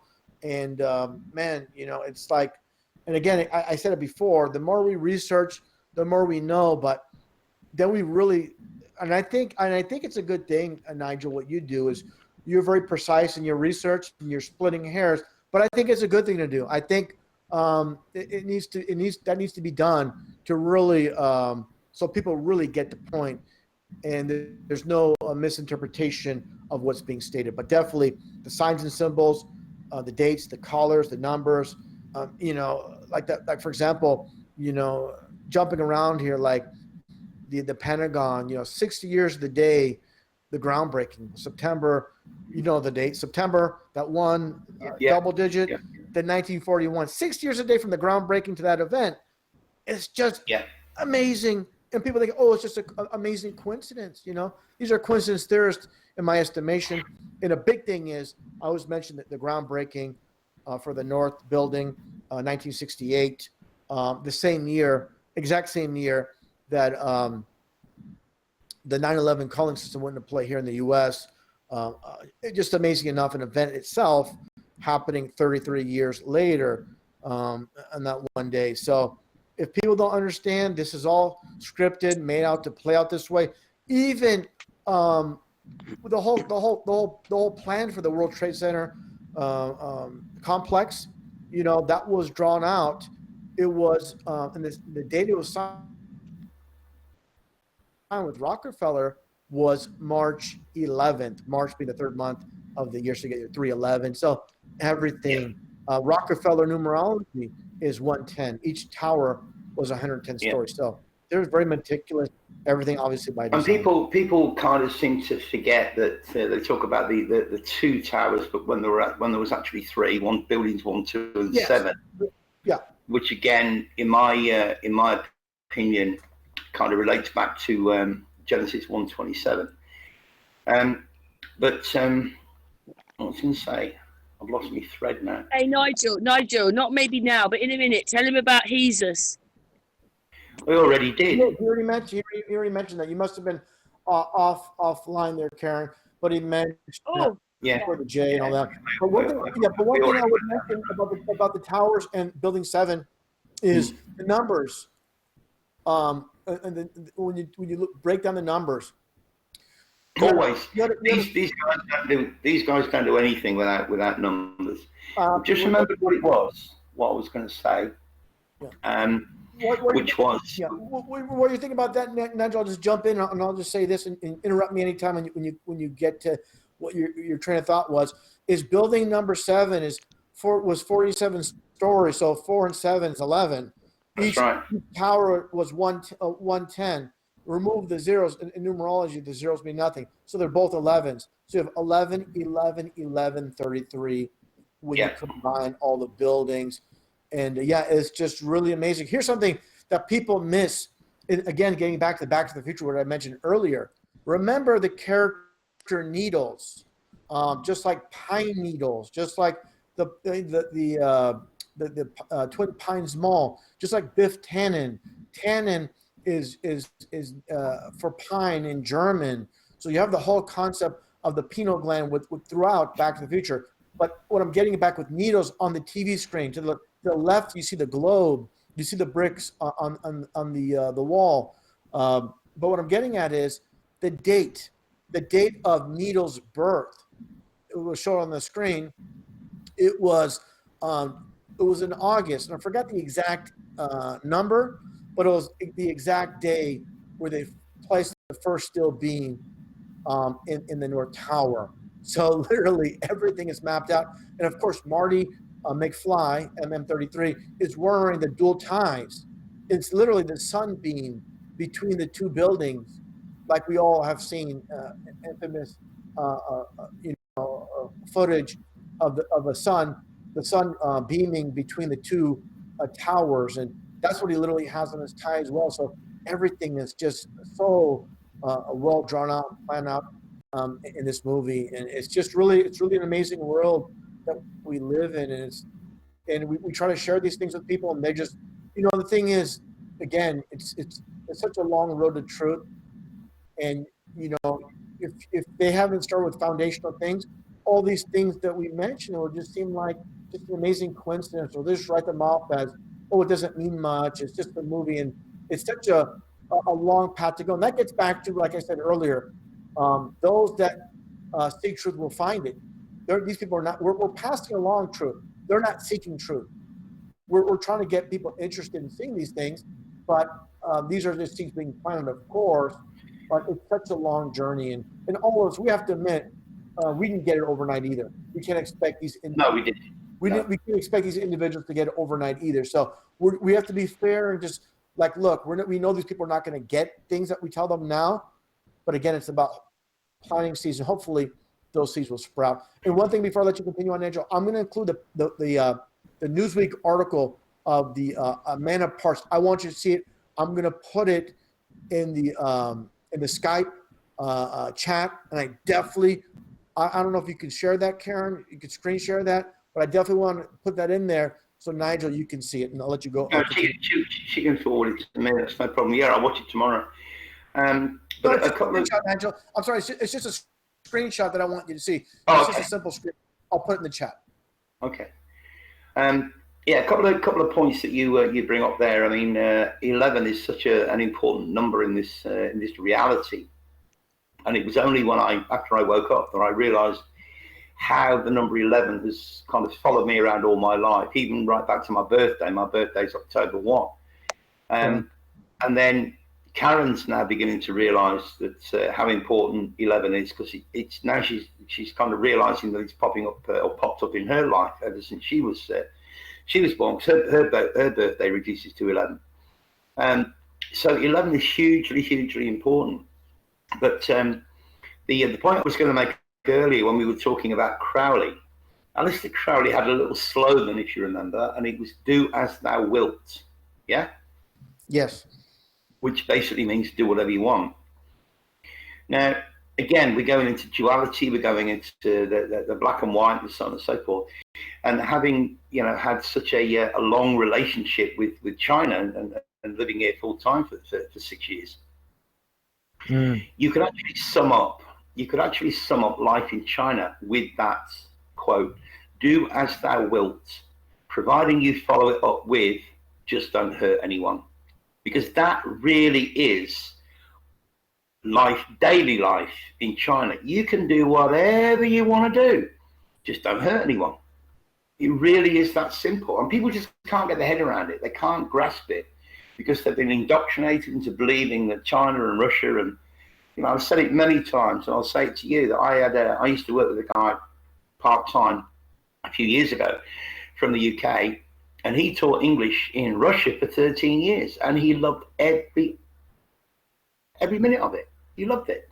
So, yeah, you can take Aleister Crowley's "Do as thou wilt" and then stick on the end, just don't hurt anyone, and you've essentially got daily life in China and daily life in Russia, and yet they're the bogeymen.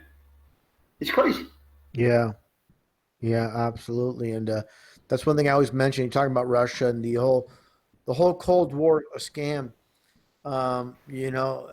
This is what it gets down to is I've mentioned this before with Werner von Braun, of course, the godfather of NASA, and he had an assistant, Carol Rosen, who worked for Fairchild Industries, who basically laid out everything Werner von Braun explained to her, literally what's our scripted reality. And again, another aspect of Truth in Plain Sight about how Russia is going to be our so-called enemies. And this came into fruition. I got to be careful of the wording I'm using here. Individuals in the Middle East that will cause issues. That's going to be a theme of the future.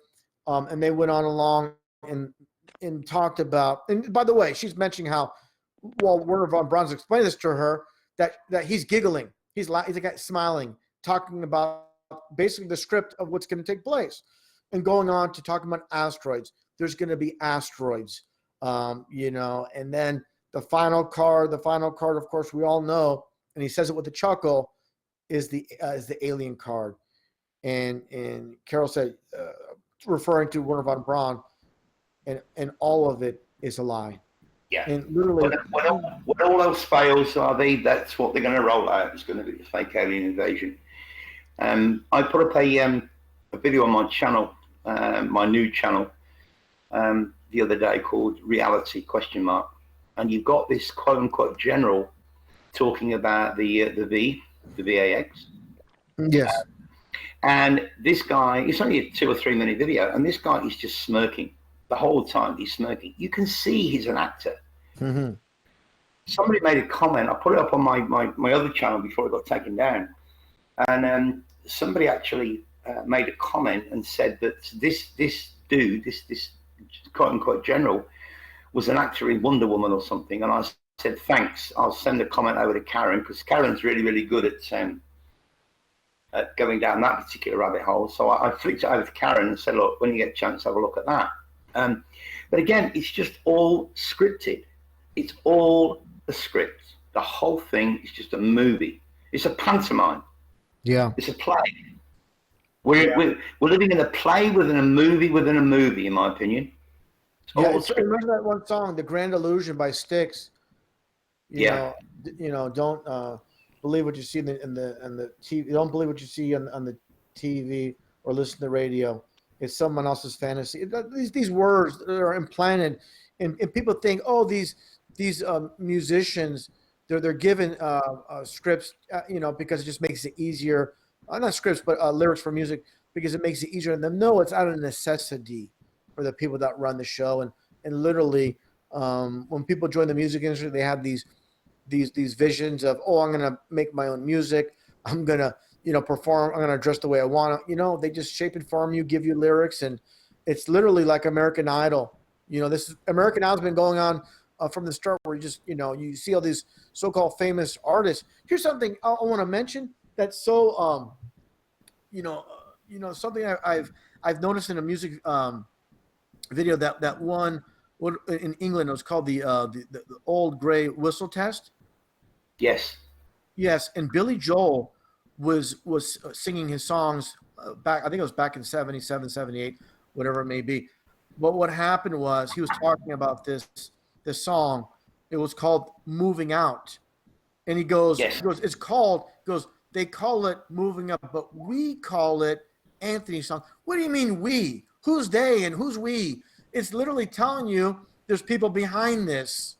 Why would he even go into saying, well, it's called, they call it, Moving Up, but we call it Anthony's song. So it's telling you this is literally put on his lap. He's there to sing it. We call it this, they call it that, and he's talking about the people producing it for him. And I'm going to put a video up that I produced several years ago about Billy Joel, and this is very, very on key, very, very, on the realm we're speaking about. This one song, "On the Good Die Young," and he says, "I'd rather, party with the sinners than with the saints. The sinners are much more fun. Only the good die young." So they're really pushing that subconsciously in these songs. These little hints. For example, George Michael. I want your sex, girl, and he goes. The lyrics go, "I don't Bible telling me no lies," type of thing, and they go on and on. It's just subtle. People don't hear it. There's a lot of things that are implanted, and unless people pay attention to the lyrics, see, it's like swept away. It's just like a serpent, a cobra, supposedly in India, they're playing the flute, and people think they're listening to the music. No, they're paying attention to the movement of the flute itself. So it's the same thing where we're being distracted by the music, but we're not hearing the lyrics. And definitely, people say, "Oh, you don't hear it, but it doesn't affect you." No, it gets in your subconscious.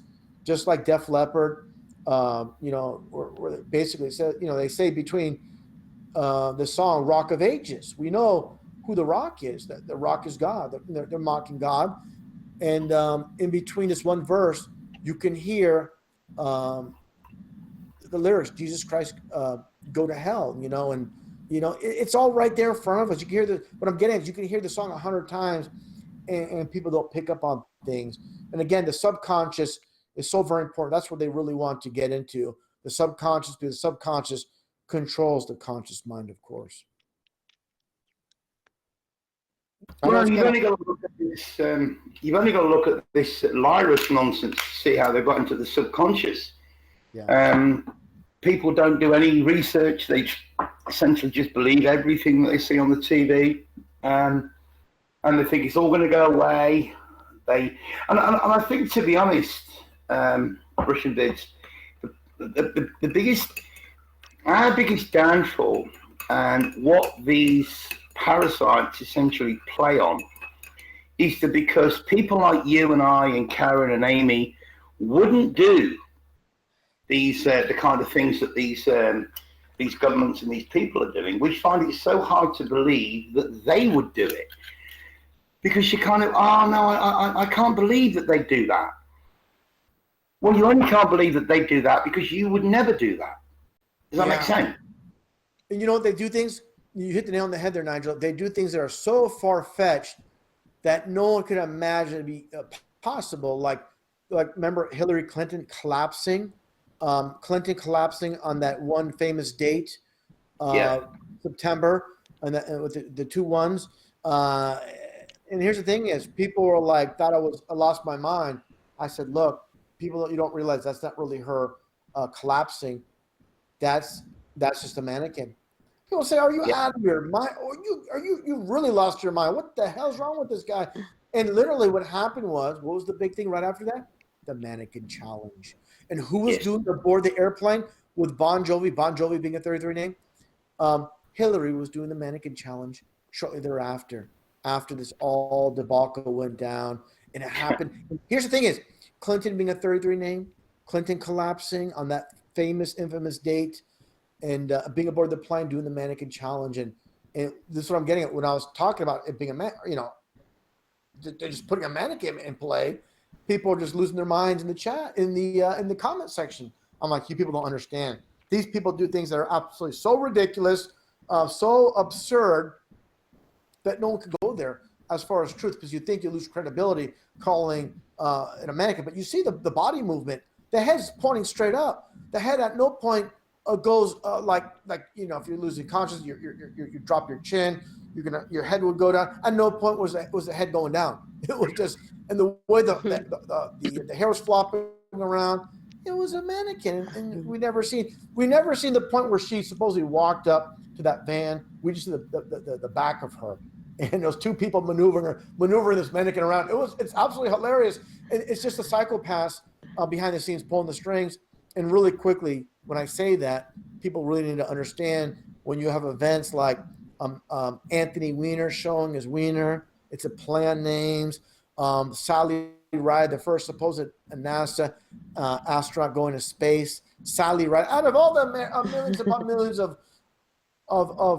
female Americans, they're going to pick a woman as Sally Ride, like she's taking a ride up into space. Go, Sally, go. And that's the song they played for her. So there's many examples. Right. Well, you can take that, Ravi. You can take that to the next level. I mean, in the UK.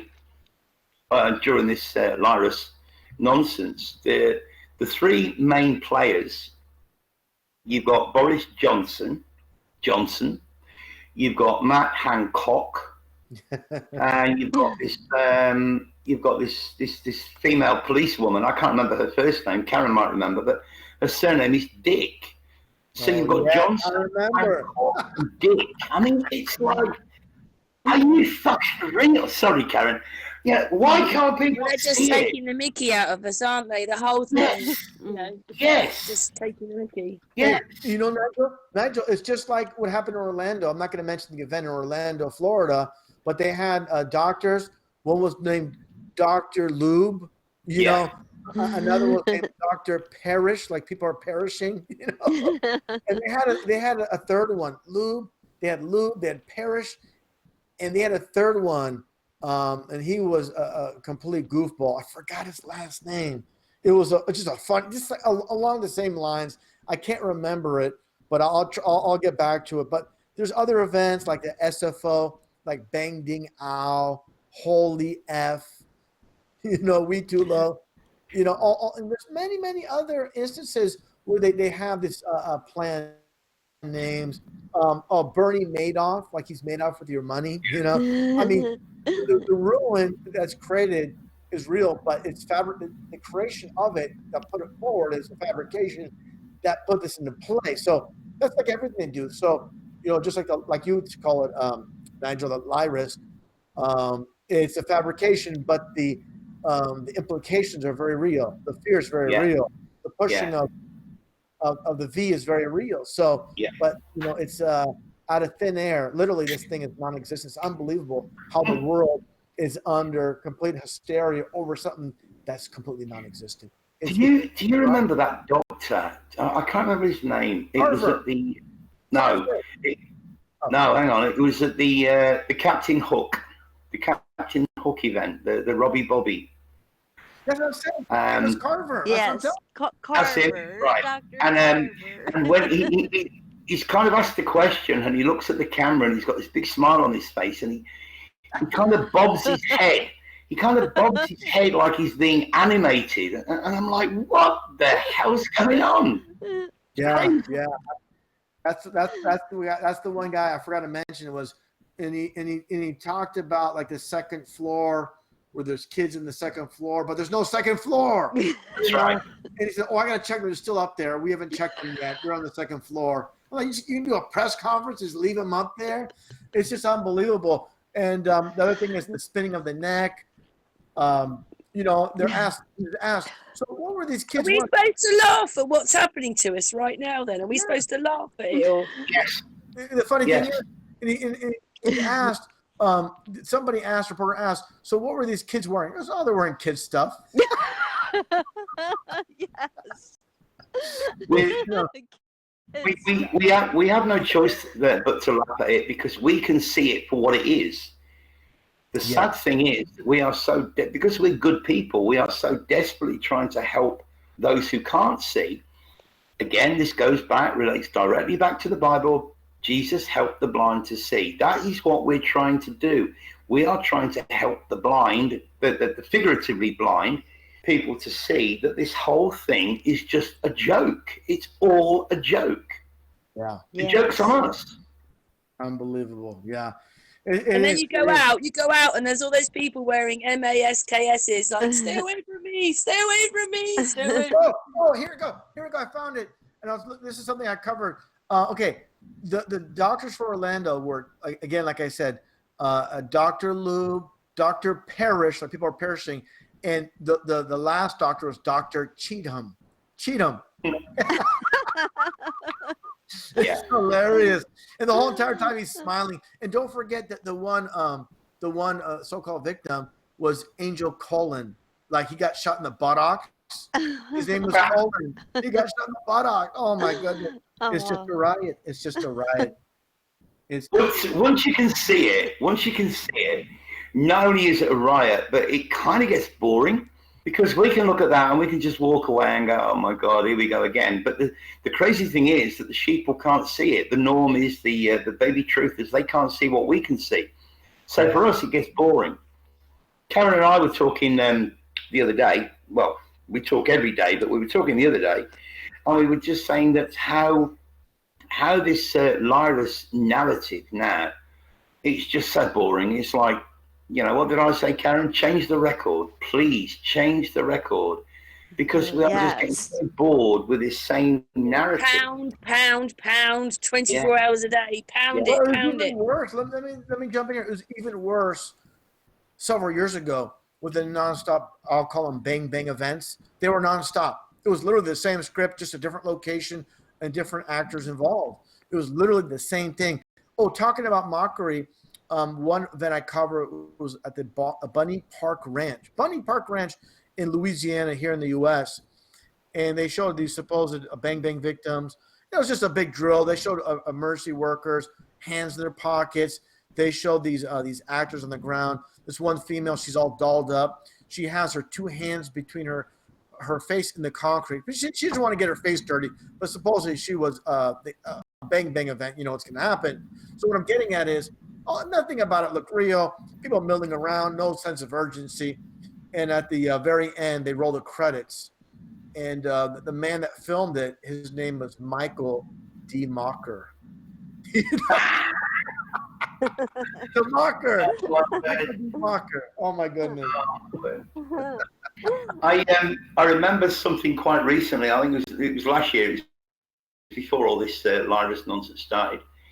And it was some dude being taken away by two police officers after he had allegedly stabbed, I can't remember, three or four victims. And this guy's got a brand new sky blue Adidas t-shirt on, and there's nothing. It's as clean. It's just like he's just been and bought it and put it on. But this guy allegedly stabbed like 3 or 4 victims. So, how do you do that and actually walk away like your shirt's just come out of the washing machine? It just doesn't happen, You just said it right there. It reminds me of the event I covered in Oakland, California, with the so-called warehouse fire. By the way, something that wasn't reported in the media, literally 100, not even 100 yards, I would say 600 yards away was a firehouse. Not going to extinguish the fire.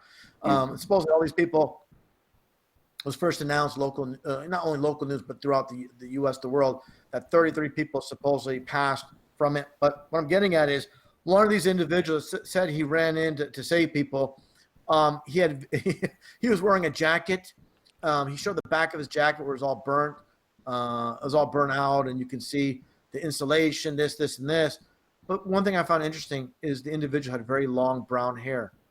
Not singed, nothing. Hair. I don't know if you guys ever saw that, but it was the funniest thing. And really just script readers and just happy to make their acting debut. And it's just it's so many events, and it's just a riot to live, to see that we live in a psychopath circus.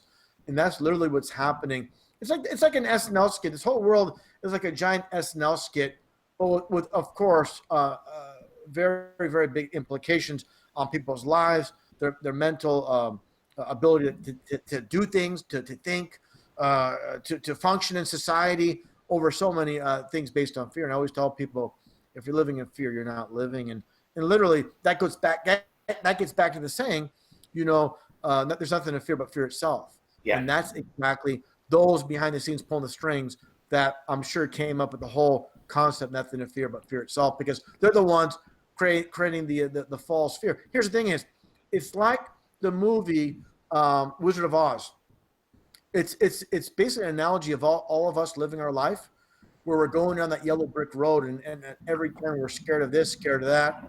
And then when you get to the end of the yellow brick road, there's this figure in flames that's scaring us, and in reality, it's just this guy behind a curtain, a little old man that is not physically imposing, but he's the manipulator behind it all.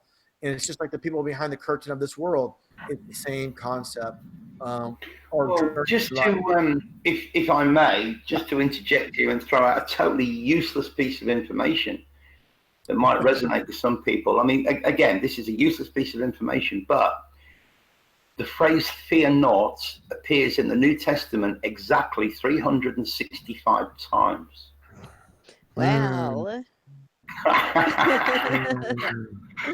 Earlier on, Russian was talking about the owl. Well, it's all a hoot, isn't it? It's all a hoot. Yeah, but that's every day of the year. Fear for every day of the year. Yeah. Oh, Russian Bits, I'm a mine of totally useless information, but sometimes that totally useless information just goes, wow, I didn't know that. And that's hugely important. 365 times. You can Google it. How many times does fear not appear in the Bible or in the New Testament? And it'll tell you 365. Wow, that's pretty amazing stuff. Like I said, Nigel, you're a fountain of information and well researched. You said, correct me if I'm wrong, you only been at this since 2017, 3 years. I find that very hard. Yeah, beginning of 2017, I woke up. Yeah, I was hugely Mandela affected. A lot of people still think that the Mandela effect is nonsense, but I can assure you it's not. I was hugely Mandela affected. Then I went down the non-globe, shall we call it? That's when I came across you.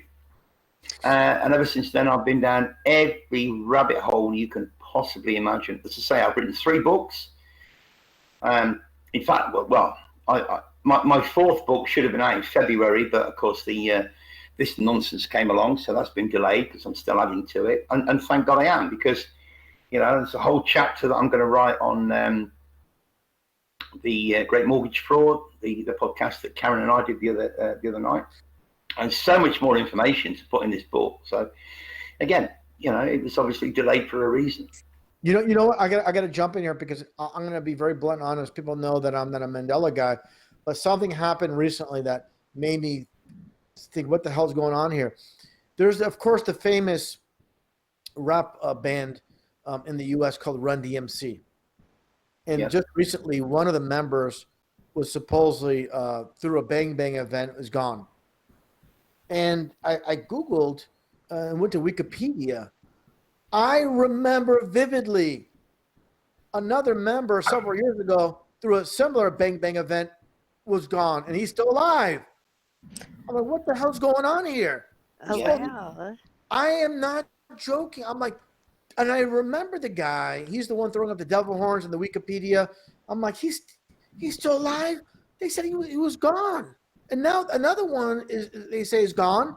And now it's like back to one member. It's supposed to be 2. Now it's only 1. I'm like, and I got to talk to Brian Stavely about this because he's my main Mandela guy. That him and I agree on everything. But this is making me think, like, what the hell's going on here with the Mandela? The problem with Mandela, I'm going to say it flatly, pun intended. People in the Mandela effect community should be so very careful of certain things, because if one thing is discounted, then they think it's all rubbish. But that's not the case with a lot of things. Just because someone in the conspiracy realm is inaccurate about one thing, it does not dissolve everything else that's been spoken spoken as proven as true. So that's the same thing with Mandela and any truth that's based on anything You know, they I cover. reckon, Russian Beards, I don't reckon Yeah. the Mandela effect is there if you're asleep. Once you wake up, there's a Mandela effect because the history's now changed because you've woken up. Yeah, well, that's a level of Mandela effect being altered. But the thing is, I've heard different people in Mandela also argue within themselves, the community, just like flat Earth, just like every community. There's debates and it depends on a person's particular timeline and the way they see things, events they've come across, and so it's really complex and it's weird. Like, here's just something really stupid I'm going to throw at you people. This probably doesn't relate, but have you ever come across this in life where things happen just really bizarre? Like I go to a local nursery, I pick up tropical trees that I buy, and I've been at where I'm at for a long time, and the guy at the nursery is talking about this one specific insect. He says, "Oh, don't let these things bite you. It's really painful." I told the guy, I never seen those in my life. Yeah, he killed it right in front of me. It landed on me, killed it. But yeah, don't let these bite you. There, it hurts. Like, I've been here for the longest time. I never seen one of those. So what happened was, I get home 45 minutes later, an hour later, and I'm back in this back patio, and one lands on me. I never seen one ever. Oh, wow. I'd like to ask Karen a question, because Karen's just said that once you're awake, you see the Mandela effect. Okay, I'm not disagreeing with you, because I think that people who are already awake can see the Mandela effect. But you know my story. How do you explain that when it was actually the Mandela effect that woke me up? Karen. I don't know, Nigel. It's just that I made a video about it myself. I just thought that, it's just that when you wake up, you look back and all these things have changed. One thing I would say is this. Well, maybe you were waking up, Nigel. That's what it was, and then that's why the Mandela effect became. Karen, if I could jump in here, one thing I would say is, the change, like Sex in the City, all these things are very people that do production of products, they might have heard it wrong and they thought it meant a certain way. And to me, this is what I've always, why jumping on the Mandela was an issue with me. Like, for example, if the Statue of Liberty's arm, the left arm was holding up the torch, then it was the right, that a big significant change. That's something I would always look for, but maybe they're purposely making it very minute, very, very small things and it's going to work its way up if this is actually legit. And like I said, this is one huge thing I want to say. As someone that's involved in truth, I never close doors to anything. Once you do that, then you go back to being a baby truther. And for example, like I was talking about Flat Earth in 2015, when so many of my own followers would give me a very hard time about it. We should not do that. We should always keep an open mind. Even though, for example, someone might say, hey, I'm not a flat earther, but I'm going to keep an open mind to it. I'm going to, instead of deny, no, it's not. Keep an open mind. Say, hey, it might be, but I need to do my own personal research. I need to let my mind, let my mind absorb it, and let me do a lot of research and figure this out in my own terms, because it's a real big, huge pill to swallow. So that's what I think people should really be at, is not deny, just say, let me stew on that. Let me on my own terms, let me come to that conclusion instead of shutting it down. Yeah, you're right. I pushed Jeff Daughtry for 3 years on the flat earth, and he just wouldn't entertain it.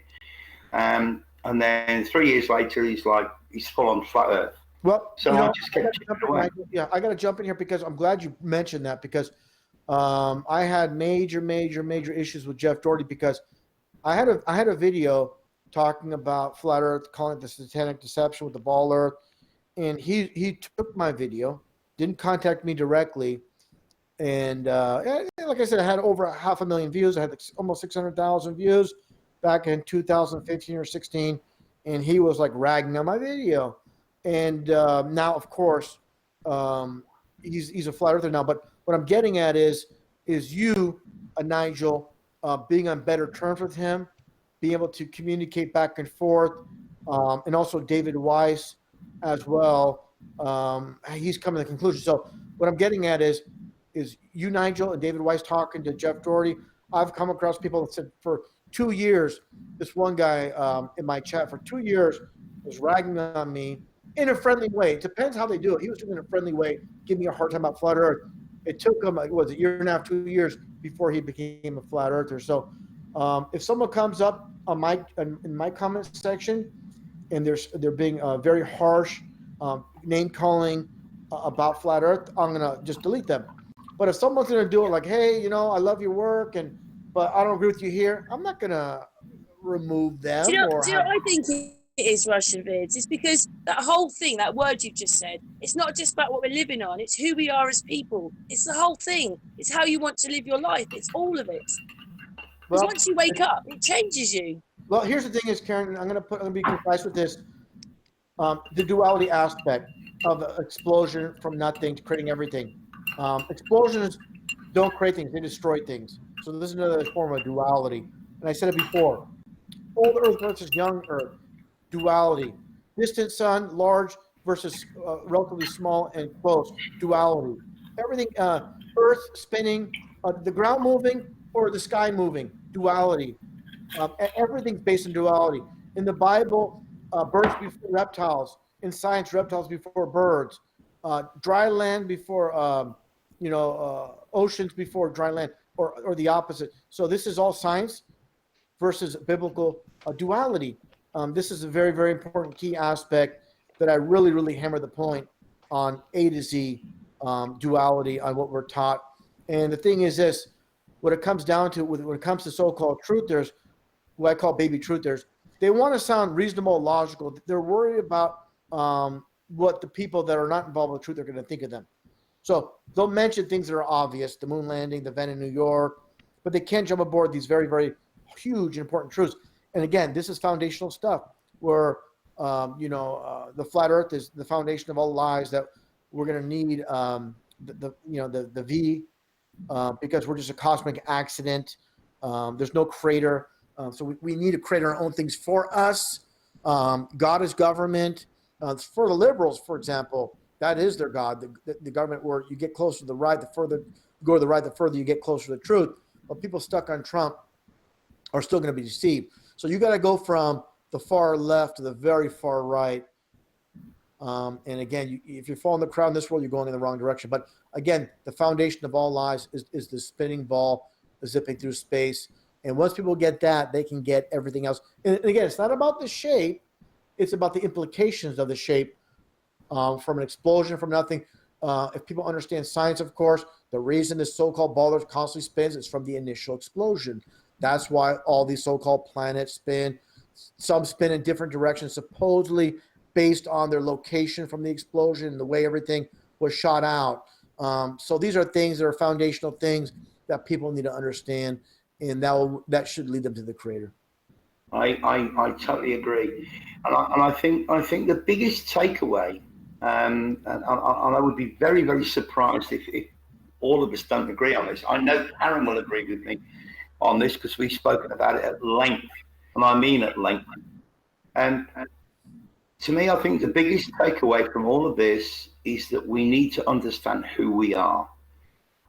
This whole realm tends to make us focus on what we are. I'm fat, I'm too skinny, I'm going to get a tattoo. The biggest thing you can do, though, is to work out who you are. If you don't know who you are, you're never going to believe anything. Absolutely. And you and I have spent hours and hours and hours talking about this. I want to jump in when you're done. I want to jump in on this point, but go ahead and continue, please. I want to. Okay. I just think the biggest takeaway, as I say, Karen and I, there's many nights, or her night, my morning. We talk for 8 hours regularly, and we both understand that we both know who we are, and who we are is far, far more important than what we are. But this whole system, this whole beast system that is totally based on materialism, how much money you've got, how big your house is, what model BMW you're driving around in, and so on and so forth. It's all externalizes. It externalizes everything. It wants us to concentrate on what we are, the physical. There is nothing in this realm that actually teaches us or helps us to understand who we are. And when we go through this start off on this journey that we call our journey of truth, it leads us, or I think it's designed to lead us to the point of realization that we begin to understand who we are, and who we are is far more important than what we are. And to me, that is the goal. I mean, like you said earlier, that maybe this realm is some kind of test. I know Matt from Quantum of Conscience. I mean, I love Matt to bits. We email each other regularly, and he's firmly of the opinion that this whole realm, it's just a train stop, but we're here to figure out who we are. And once we figure out who we are, then we can recognize who other people are. Again, relates back to the Bible, that, learn to love yourself. And that sounds so egotistical. I love me, who do you love? But you can't love somebody else unless you love yourself, and you can't love yourself unless you know who you are. Because then you can love another person because you know who they are, and you know that she or he knows who they are. Does that make sense? Absolutely. Yes. And this is something I wanted to get into, Nigel, like I said before I kind of interrupted, which I tend to do, and I apologize for that. It reminds me of the Supertramp Logical song. It sums up our life as young to adults. And the lyrics go, when I was young, it seemed that life was so wonderful. So when you were young, it seemed life was so wonderful, a miracle. Oh, it was beautiful, magical. All the birds in the trees they were singing so happily. It goes on, and what I'm getting at here is, it goes on. There's one verse. It goes on there. There are times when all the world's asleep. The questions run too deep for such a simple man. Won't you please tell me what we've learned? I know it sounds absurd, but please tell me who I am. Exactly. And exactly. it goes on. And I want to go into just a little bit more, but I want you to touch upon that, Nigel, with these lyrics. But this is what I'm getting at here. Where's the lyrics that I really wanted to oh, here we go. And it goes on. It says, I said, watch what you say, or they'll be calling you a radical, a liberal, a fanatical, a criminal. Won't you sign your name? We'd like to feel you're acceptable. So you're signing your name like you're signing a contract. Like, well, sorry to interrupt. Wasn't it? Won't you sign up with me? Rather than sign your name, wasn't it? Won't you sign up with me? Sign up your name. This is what I get here from. This is from it's a Lyric Genius, whatever, genius.com. But to continue on here, just a few more sentences here. Yes, it says, won't you sign up your name? We like to feel you're acceptable, respectable, presentable, a vegetable. A vegetable, yeah. Yeah, like you're just a mindless vegetable. Yeah. If you go back to the first verse, there's a little clue in there that I think you either didn't remember or you skipped across. When it talks about the birds in the trees that were singing so joyfully, so happily, so playfully watching me. Watching me. Yeah, I mean, that's part I skipped over because I want to get over there. But yeah, there's definitely more to it. But you're going a little bit deeper. But yeah, definitely, man, just, this is what it comes down to. We live in a world where these psychopaths, are preying mentally on the minds of these young children, not caring, like they own them. Like we don't belong to ourselves, and they have the right to manipulate our minds and control us, and which is going totally against humanity to of course indoctrinate, program, and create us, inform and shape our minds. And that gets back to, of course, the graduation cap, which is the Masons, a square, the mortal, the mortar, and they put the cement on there, and they're shaping and forming our mind. So that's literally when you graduate. It's just you're getting your stamp. You put that square on your head. The layers of the brick layers put their stamp on you that you've been successfully indoctrinated in their system. And people are so proud and so honored when it's in this world of duality. It's the exact opposite. You've been successfully programmed, but in your own mind. Well, Many people knew what they were agreeing to. They've got no idea. Yeah, and that goes back to generation after generation of parents, teachers, everybody in the system. That includes the professors, who, of course, if they deviate against what the school textbooks say, they're out of a job. And I've experienced that myself with a school teacher going against the system. He literally closed the books and just tell us about life. And throughout the, like he would teach out of the books for 10, 15 minutes. The rest of the school period, he would go on about life and life's, it's not what's presented. And, a lot of these deep thoughts. And what happened was he was reported, and I was there when he was reported to another teacher telling us that, the lies of this world. And then I see the teacher's face, who was an English teacher, by the way. He goes, "Oh, no, that's not good." And she reported him, and literally this man was gone, fired out of the system. The next week, replaced by a temporary teacher put in there for the last, I believe it was 3-4 months, the end of the school year, and he was never seen again. So, that's where it comes down to. Just teachers know their role. They know they must teach out of the textbook. If they deviate and they go against what's taught in the textbooks or stated in the textbook, they're gone. So this is the whole system of deception, and people need to make it clear on that regard. One thing I will want to say about Flat Earth, though, is all the ridicule and all the snickers from people you explain it to, the smiles and the roll of the eyes. And I say this, I say it repeatedly. Just say, hey, you're so sure that you live on this spinning ball. Give me the dimensions, circumference, radius, diameter of this ball Earth that you're so sure you live on. Thing is, they laugh at you, don't they? But they want you to believe that you're going 3 different directions. One's anti-clockwise with the moon, doing 1,000 miles an hour at the equator. The other 2 are with the sun and the universe, and that adds up to Mach 80. They don't even know that. They don't even know that, those that believe in the that's 100%. But they don't even know that the radius, which is people. I had a scientist who was a neighbor of mine when I, in California. That was so enraged that I would mention flat Earth. He goes, "I know the Earth is not flat because I'm a scientist." He talked like he was God or something, right? Well, I said, I said, "That's fantastic. You say that. You're a scientist. I didn't know that, but I'm glad you brought it up. Mr. Scientist, can you please give me the dimensions of this so-called ball Earth that you believe we're living on? How about the radius? How about the diameter? How about the circumference?" He knew none of the 3. Then I told him, "I'll tell you the radius. It's under 4,000 miles. "No, it's not." And that kind of I said, "Really? How about this? We make a $100 bet. You go in your house right here. You look it up, and you find out that you're wrong. How about that?" And he stormed off. And what happened was the next day, I was watering the lawn. I saw him drive up to his house, in his little Prius, and he came out of his car.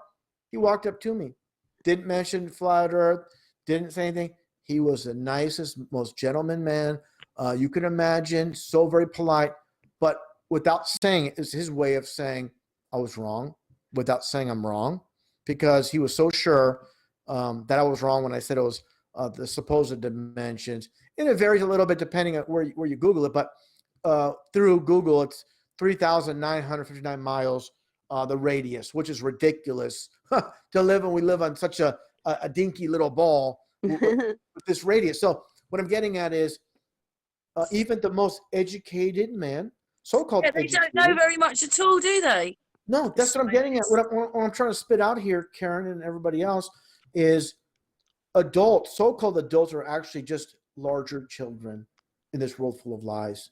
They're just smart enough, like George Carlin stated, no hero but the truth, just smart enough to operate the machinery, do their jobs, but they don't know the bigger happenings. For example, a man could be, making tons of money on Wall Street, sitting there with his, $1,000 suit, $300 pair of glasses, nice, beautiful car, beautiful home. Well, he sits there and opens up the Wall Street Journal, and reads all the information about the so-called world events, just believing them, and just taking everything in like it's truth. And this is most of society, of course. So these are foundational things that are just so hard for accept, especially those people that are so quote successful in their own field. Then they have a certain level of arrogance. Like, how dare you? I'm a successful businessman. I'm successful at this. There's no way they can deceive me. I'm too well schooled. I'm too educated. And this is their kind of philosophy, their mindset. And everybody else, how dare you insinuate I've been deceived? That's what it comes. That's why they get angry. How dare you insinuate I've been lied to and I've been fooled? And people don't like that idea, especially a scientist or someone that's supposedly well off. So not to go on too long. It's just those are too invested in the lies, cannot see. They've been blinded. Here's the thing: is that song "Blinded by Science," sung by not only Thomas Dolby from the UK. He has a song called "The Flat Earth." It's also sung by Foreigner. "Blinded by Science." They sing the song with the same title, and of course William Shatner, who famously stated, "Science and science fiction is one and the same." And he also sings that song by Thomas Dolby, "Blinded by Science." So yeah, the truth in plain sight, in the duality form. I'll tell you quickly. I'll tell you quite an interesting story. I hear what you said about the teacher. I try and slip the occasional truth drop into some of my classes, but I'm very, very careful because of I'm in China. Yeah. But when I was in my previous school, I've only ever worked in 2 schools since I've been here, and it was getting close to graduation for my students, and these kids were sort of pretty much 17, 18 years old, and they had across the board they had a reasonably good grasp of English. They all had what you would call conversational English. So my boss said to me, he said, "Look, Nige, before these guys graduate, I want you to run a couple of debate classes with them. Just let's have some kind of debate." Okay. So I went into the class on the Tuesday or whatever it was and said, "Right, Thursday they're going to have a debate. What do you want to talk about?" And we had a few ideas and so on and so forth. And I said, "Well, I'll tell you what I'll do. I'm going to come in and I'm going to pretend that the earth is flat. And you're going to have to convince me that it's not." Wow. And there were 31 kids in this class. And I had one, I'll never forget him, Andy, his name was. He stood up and he said, "Nige, can I just say something?" I said, "What?" He says, "Do you mind if I don't take part in the debate?" I said, "Why?" He says, "Because it's flat." I thought, well, okay. So we had the debate, and I was just laying stuff out there, like, okay, that the River Nile is the longest river in the world, and it flows south to north. How's that possible on a ball? In Australia, you fly from West Australia to East Australia, so from Perth to Sydney is 4 hours when you're flying with the spin. But when you're coming back, when your destination is allegedly coming towards you, why does it take 5 hours? So these were the kind of questions that I was just throwing out there, and we went through a 40-minute period, and at the end of it, they were just like all sitting there scratching their heads. And I hadn't convinced them of anything. That wasn't what I was trying to do. I was just, I said, "I'll play devil's advocate. I'll say it's flat, and you convince me that it's a spinning ball." And I walked out the classroom 40 minutes later and left all these kids, apart from one, literally scratching their heads thinking, So again, it was just sowing the seed. It was just, throwing something out there and trying to get people to think for themselves. And that is the hardest thing. Our job, the hardest part of our job. Yeah, that's what they've taken away. They don't want us to be individuals and think for ourselves. They don't want that, do they? That's right. That's why it's like I said a few minutes ago. That is why it's so important for all of us on our journey. The ultimate goal, the end of not quite the end of the road, but the ultimate goal is for all of us to understand who we are, not what we are. Who we are is so important. And again, I'm preaching to the choir when I want to talk to Karen about this, because we've talked about it at length and in depth. So She knows who she is. I know who I am. She knows who I am. I know who she is. So, we're kind of totally on the same page when it comes to that. But I still maintain that the ultimate goal is for all of us as human beings or as spiritual beings having a human experience to understand who we are. That is the most important thing, in my opinion. I really think that. Well, yeah, foundational things are so very important, along with the globe lie and who we are and where we come from. These are so very important. And yeah, this is the foundational things. Once, here's the attitude. I used to live next door to this heavily indoctrinated atheist. Who I can see his attitude.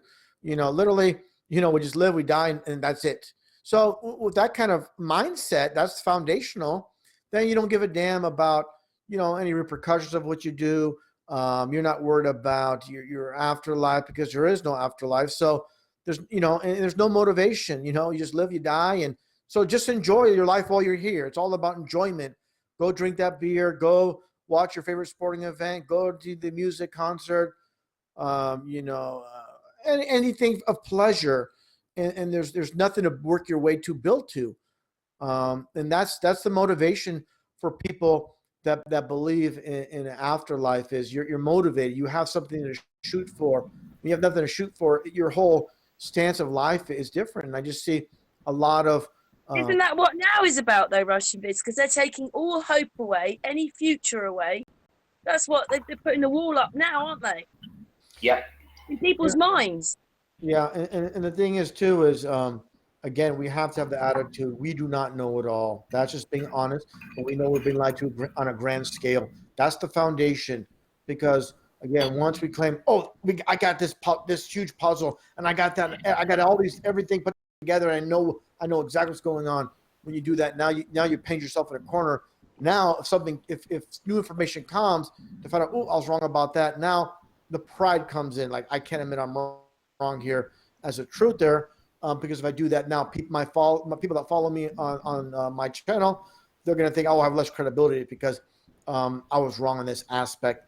And that's where the ego comes in, of again not admitting it. And like I said, my experiences, my foundational experiences with people, the hugest problem I had with other truthers is, besides flat earth, prior to that was voting, where other people are pushing, like here in the US, pushing Ron Paul. I'm like, are you serious? And all these truthers would give me a hard time. Ron Paul's had the same stance, and he's an independent, he's different. And I'm like, you people don't get it. He is, a Mason, all the signs and symbols. He's Masonic handshakes, just like JFK, just like Richard Nixon, like all of them. They're all just playing a role on the world stage, and it's like a movie scene. You're not going to be portrayed in a movie unless you're someone that's not in the movie is not going to just jump and have a part in it. That's the same thing with the world stage. If you're going to get a spotlight on you, no matter which way it is, you're part of the world stage. And if you're spotlighted on BBC, we don't want to be a part of it, do we? No, this is the thing, is I want no part of society. I made that very clear. I want no part of society, their rules, their regulations, everything that they implement on us, taxes, and you have to do this, you have to do that.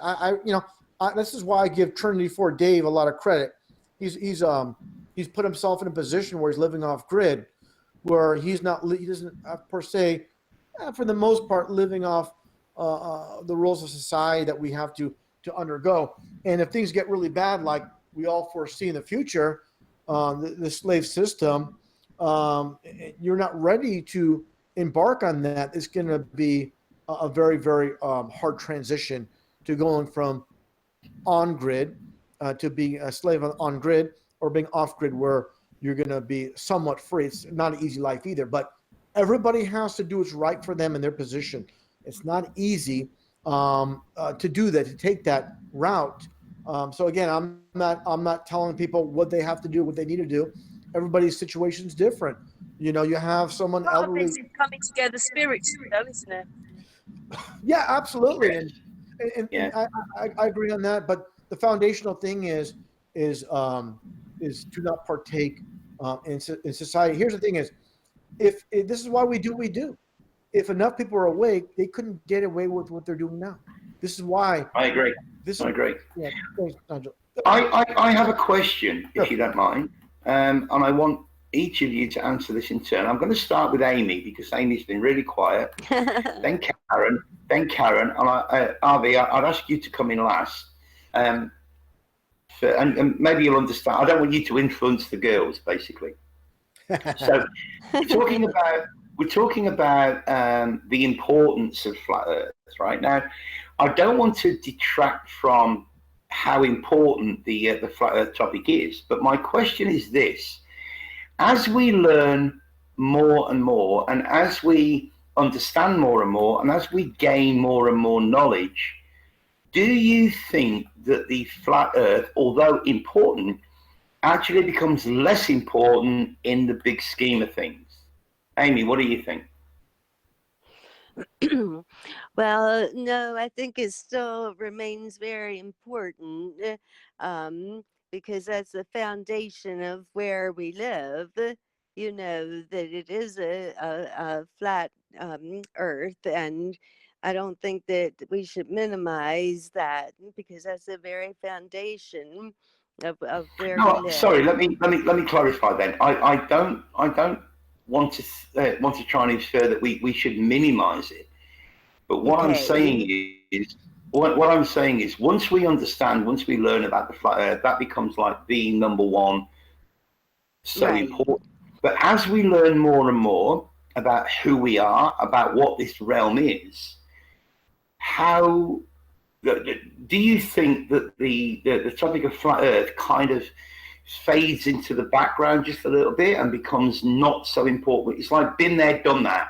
Let me take it back Don't to need you. to Take it research back. that Yeah, anymore. yeah, I guess, in light of where we are right now with everything that's happening, we gotta focus on what's going on now and what's, maybe prepare for the future so it doesn't, if you want to believe you're on a globe or on a flat earth, that is, yeah, it's not the most fundamental or most important thing because we have to come together as a people and just be as awoke as we can.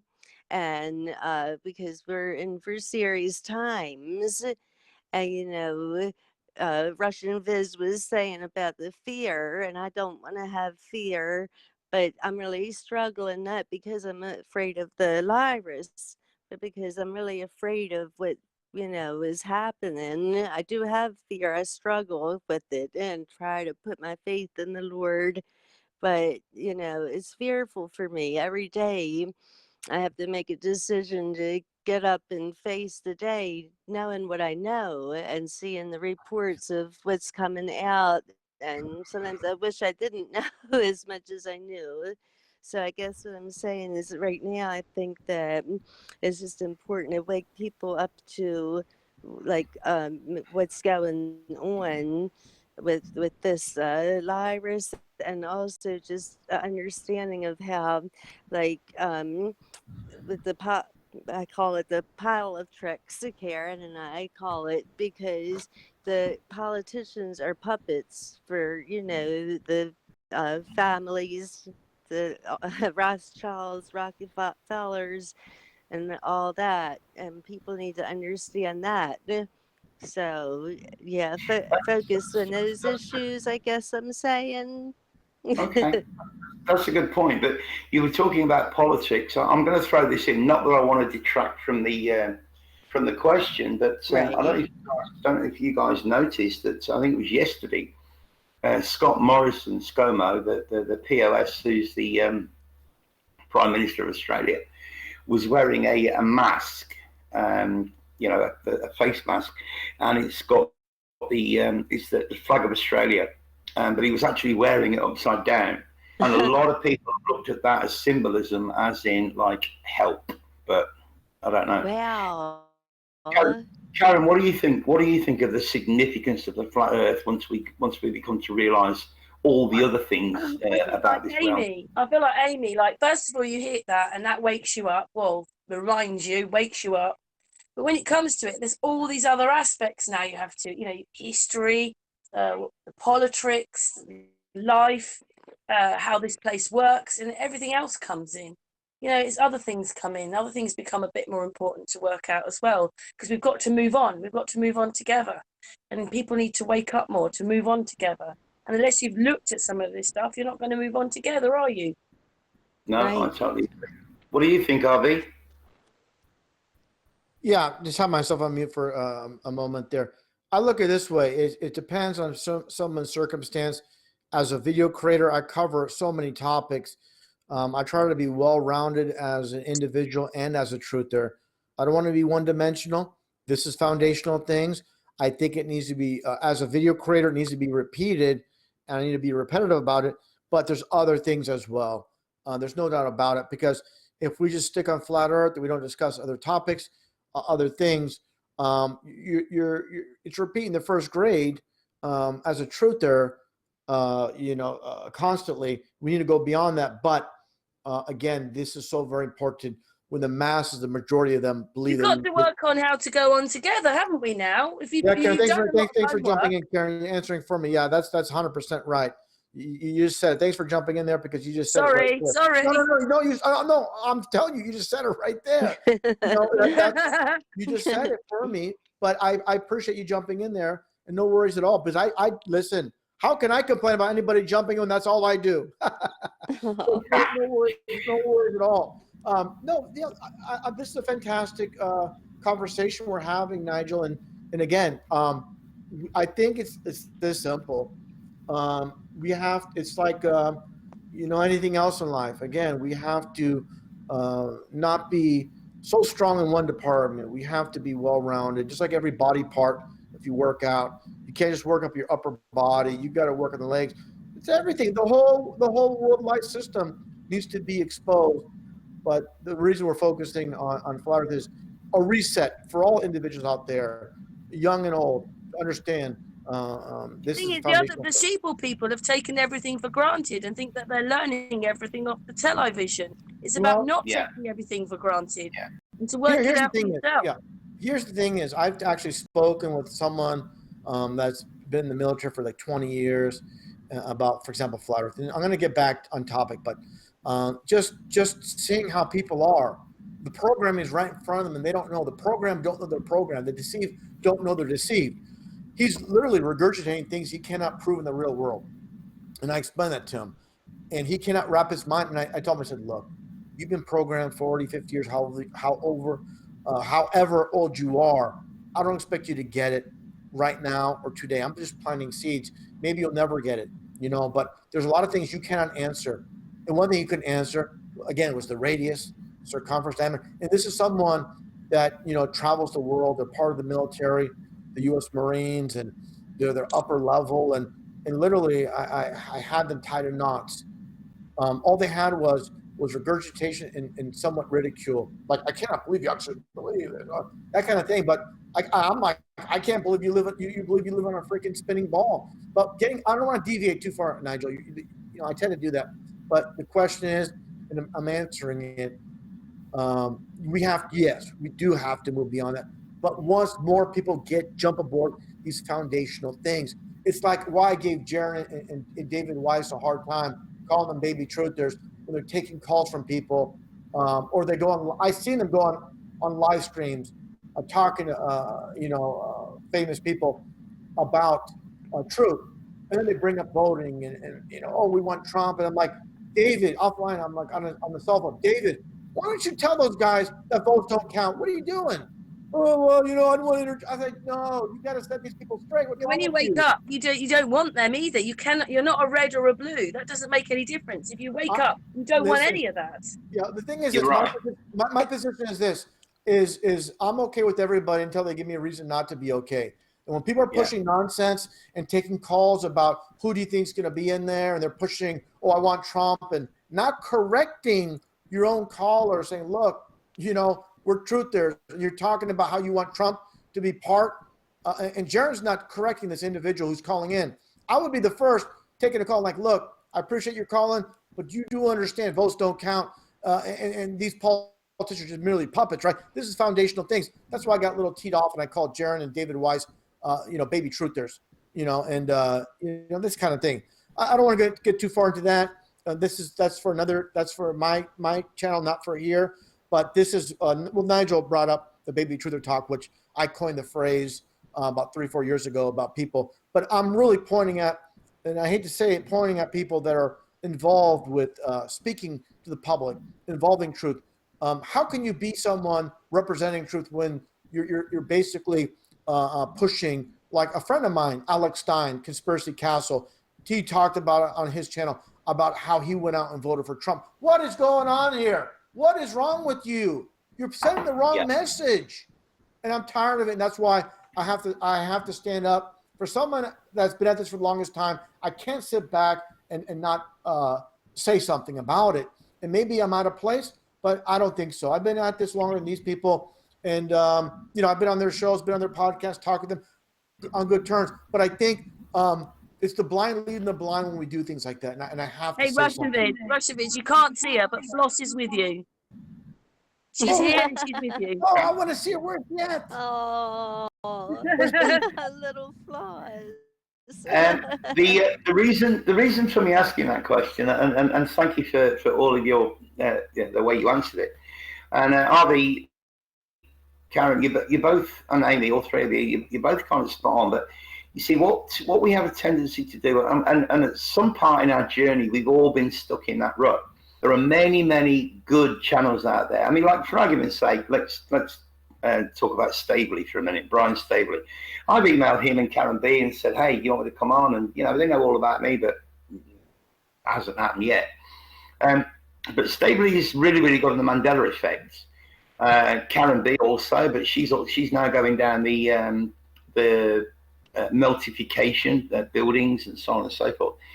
But there are several channels out there that kind of tend to focus just on one topic, whether it be flat Earth, whether it be Tartaria, whether it be liquefaction, mud flood, whether it be, any of them. And throughout my own personal journey, if somebody wants to talk to me about flat Earth now, I'm like, well, if you're new to it, then I'll talk to you.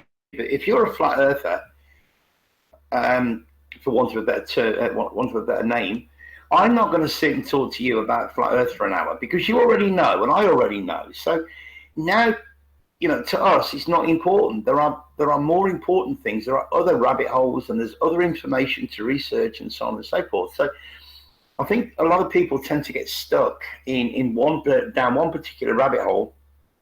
And even though, as you say, flat Earth is really important, but it's kind of, first grade. Once you progress to the second grade, then okay, been there, done that. If somebody wants to learn about it, wants the information, then we'll happily give it to them. But I just think that the more we progress, into the second grade, the third grade, the fourth grade, the fifth grade, that the previous information, although still important, actually becomes less important to us on our personal journey, if that makes sense. Yes, I agree, Nigel. But here's the thing is, again, it depends if someone's a true speaker on a YouTube channel or they're an individual. I talked to Nathan Thompson a couple of days ago, and we're talking about flat Earth, but we're going beyond the basics of it, getting further. And why is this important? Because when we interact with people on the streets, friends, family, or just doing a presentation, we want to get our knowledge really advanced as far as explaining the flat Earth principle. So, we have to sharpen our skills on every territory. But I get what you're saying. That as for example, Nigel, for you and I to have a podcast strictly on flat Earth when we're on the same boat, it's really. It's one of the reasons that we're all together now, though, isn't it? As well, is because of that subject. Well, the thing is this: we have to remember two things. We're speaking amongst each other, but we have listeners. If we're getting, for example, this is important. For example, myself, where I have a tremendous amount of followers over the years, new channels every so often. I had, for example, my one channel is 83,000 subs, and one was 72,000. One channel had 49 million views in a little bit over a year. So what I'm getting is I'm getting a lot of new viewers, and a lot of people are new to the topic. I'm reading the comments underneath. A lot of people are still new to it, They they heard about it, but they want to know more. So I'm not going to like, oh, you're too late into it, and you got to go somewhere else to figure it out. I'll point them out to other video presentations I've done, maybe other people as well. But my point is, it's not like a classroom here where it's going from kindergarten to first grade to second grade. We are, as people that are educating people on the deception, we got to always flex from a first grade level, kindergarten level, all the way to so-called university level with truth. We have to be flexible depending on the individual we're talking to. If it's a broad, wide array of people listening in, I look at my subs. I'm gaining X amount of new subs every month, and I'm looking at the numbers, and definitely going by the comments, like I said, it dictates what I'm going to talk about. But definitely, I like to do a combination. Talk about current events, talking about, like I made a video at the parallels of JFK and Donald Trump. I'll go back and reflect on flat Earth. I'll talk about Hollywood, the music industry. I like to be like a buffet, many different topics, not just one. And I think that's very important as a truth there. And as a teacher of truth, you have to be well-rounded. You must be well-rounded and be able to be very diverse topics of health, truth, many, many things. So yeah, I think, Nigel, I totally understand what you're coming at, but I think it all depends on everybody's personal position, what channel you're running, if you run a channel, if you don't run a channel, many factors. But I think we should be liquid and fluid depending. For example, not to go on too long, if there's a big celebrity that mentions flat Earth on the mainstream media, I think it's important. While people hear that, people that don't know anything about the flat Earth, it's good to do a video on that topic and then expound out more on it. So people that are fans of Deftone, I agree. The basis, and this is a perfect opportunity to speak about it. But just to make flat Earth videos every day and not go beyond what's happening today, like the old saying goes from 1984, those who control the present control the past and control the future. So we have to be well-rounded and cover what's happening now, what's happened in the past, and obviously, our scripted reality, where what's going to take place, the next big news story that's going to take place in a week. We know it's already been drawn out a while ago, long ago.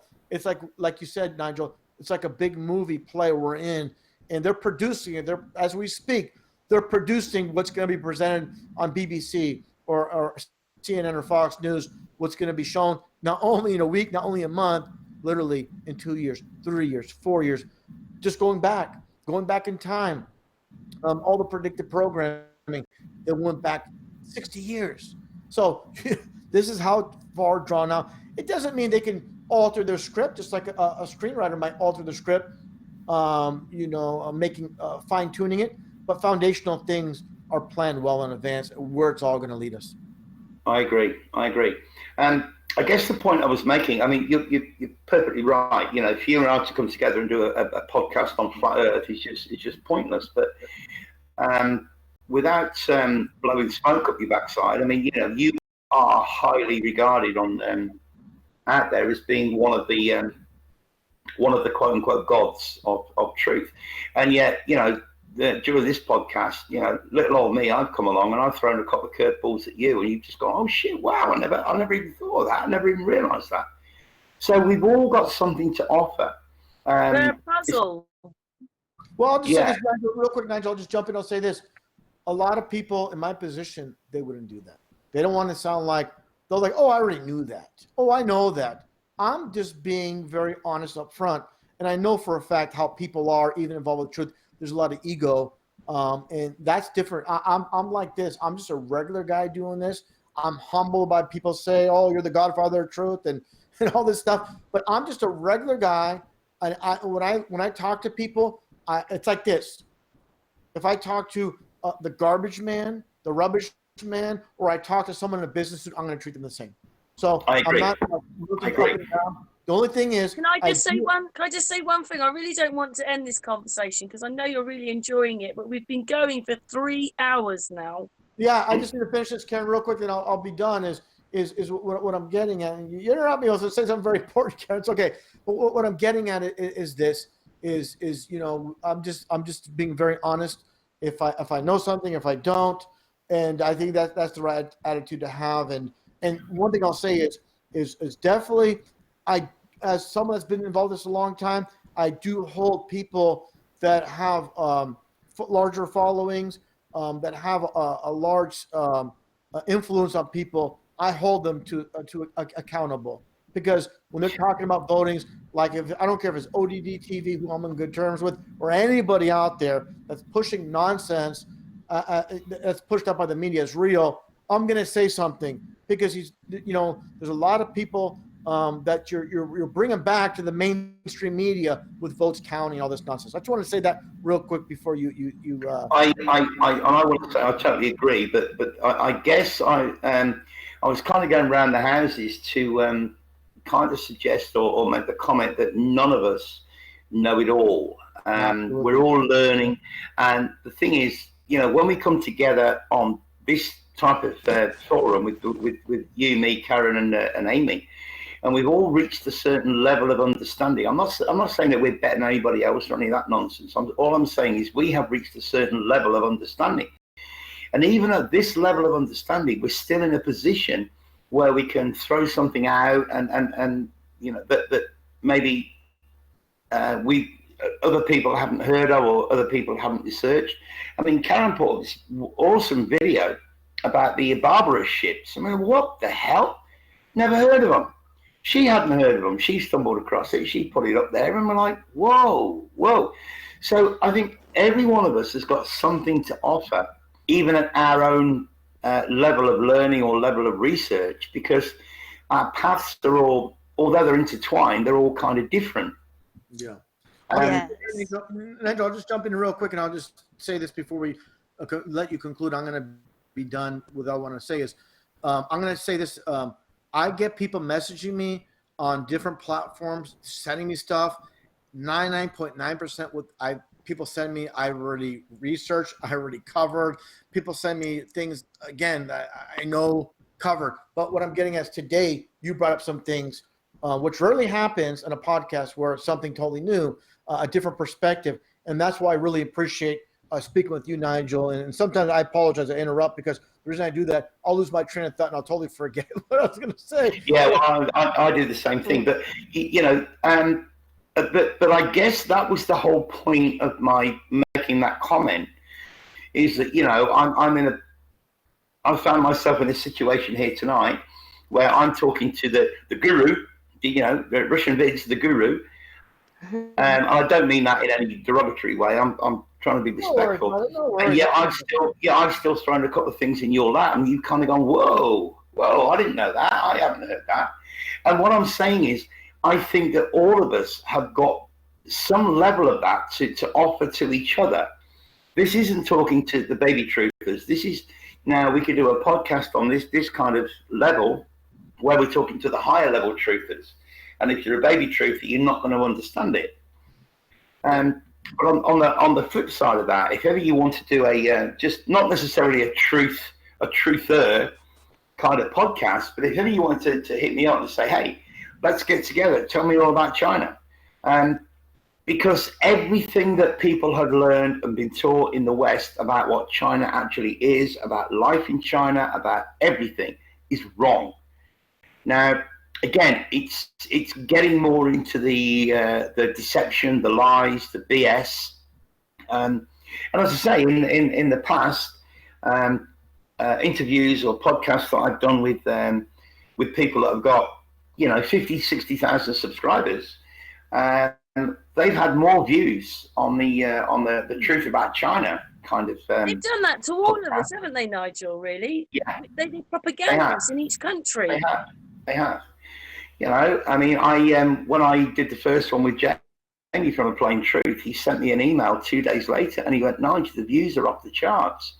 The views on this on our podcast," he says, "they far outweigh, my last three or four videos, because people want to know, they want to understand, and this doesn't really get into the conspiracy side of the truth, rather than just blatant lies. Because, you know, China, Russia, North Korea, if it exists, they're all painted as being the quote unquote boogeyman.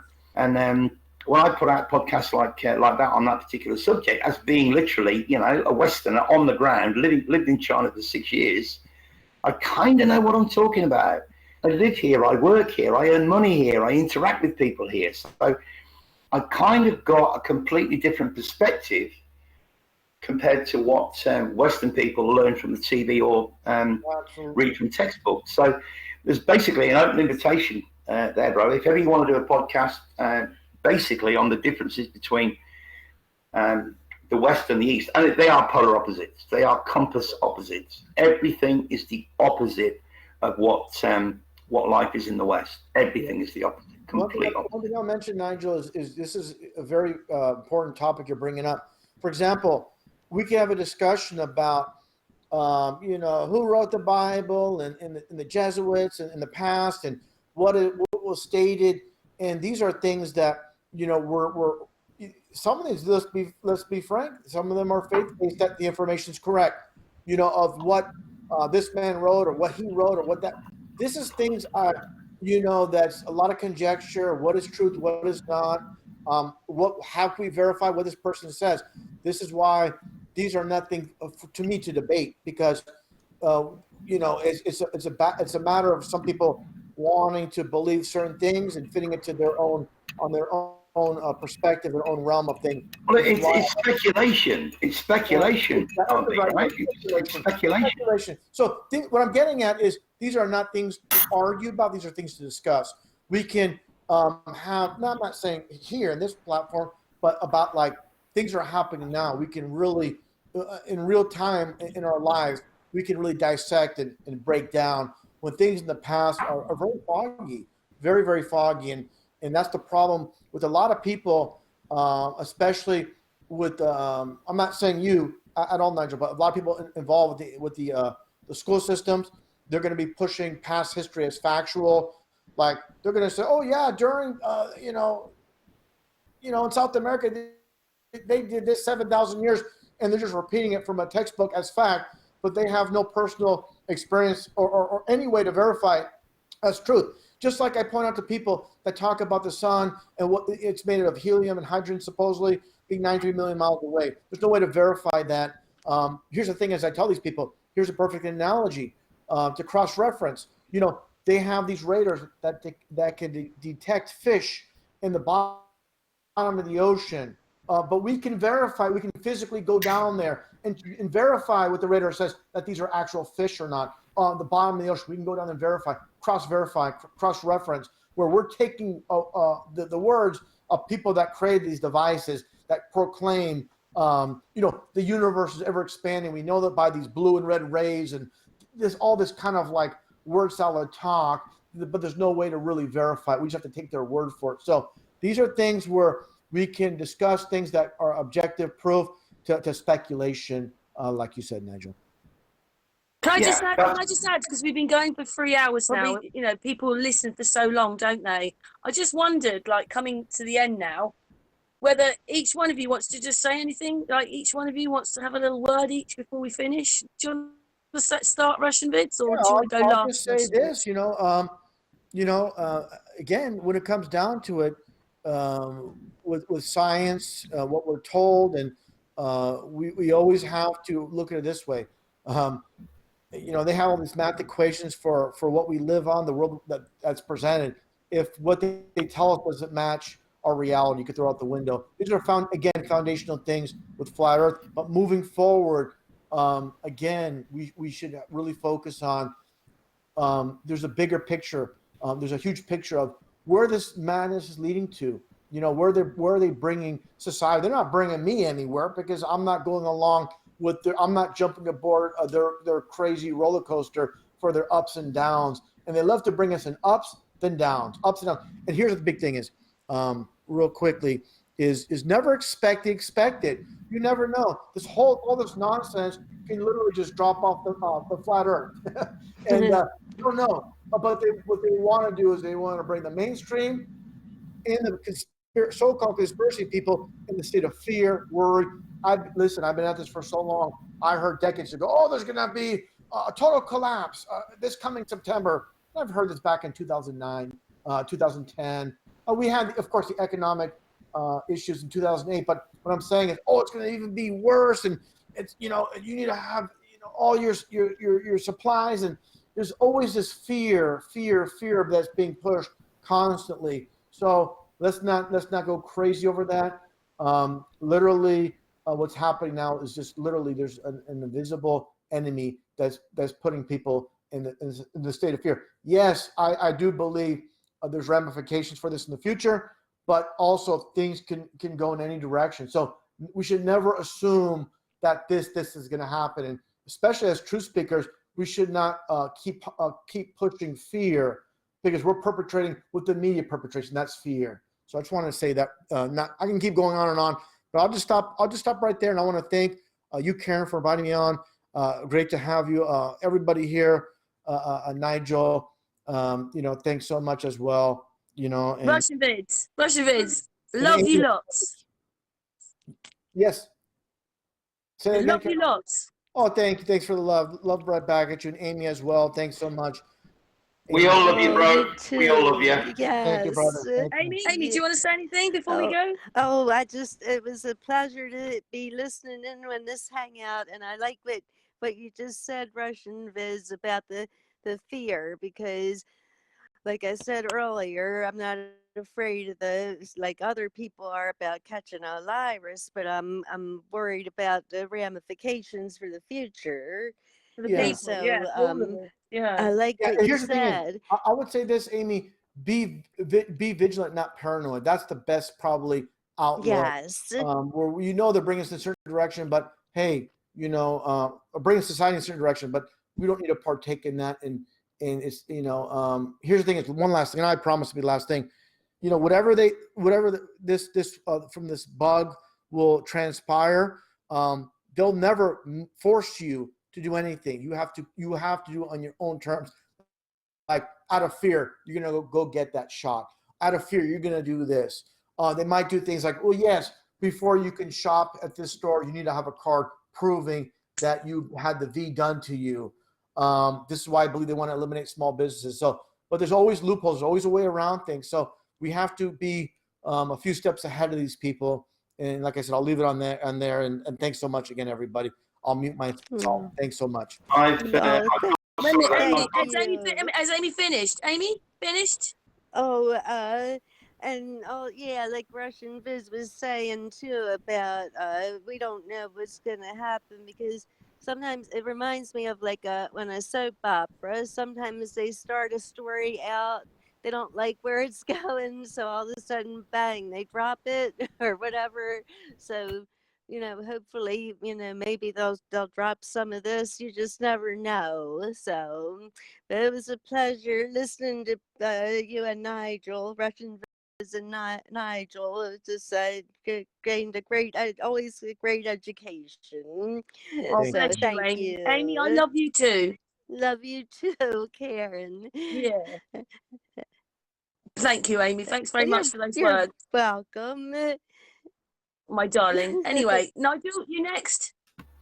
Yeah, I totally agree with RB. I totally agree with Amy. I think that everything that we can debate, everything that we're forced to learn, whether it be the Bible, whether it be NASA, everything is open to speculation.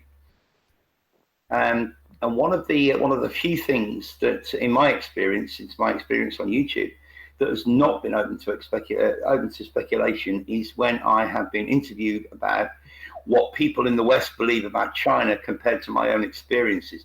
That is no longer speculative. It's purely and simply facts that I present that I can back up absolutely 100%, that literally go totally against what people are taught in the West. And I was taught the same thing. As I say, I mean, my kids are grown up. Maybe China tells what the West is like. Maybe they do it the other way around. It's all propaganda, isn't it? Yeah. It kind of is. But what people need to understand is that if you look at a compass point, the East and West, They are totally opposite. Well, life in China compared to life in the West is completely the opposite.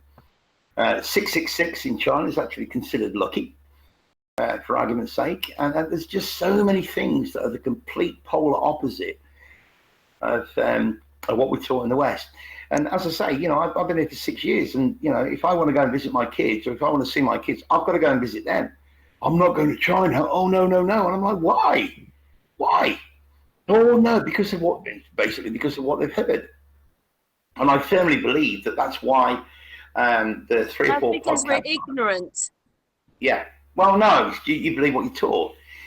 This is why I firmly believe that the 3 or 4 podcasts that I've done on that subject have resulted in those channels, and, you know, not small channels. As I say, we're talking 40, 50, 60,000 subs.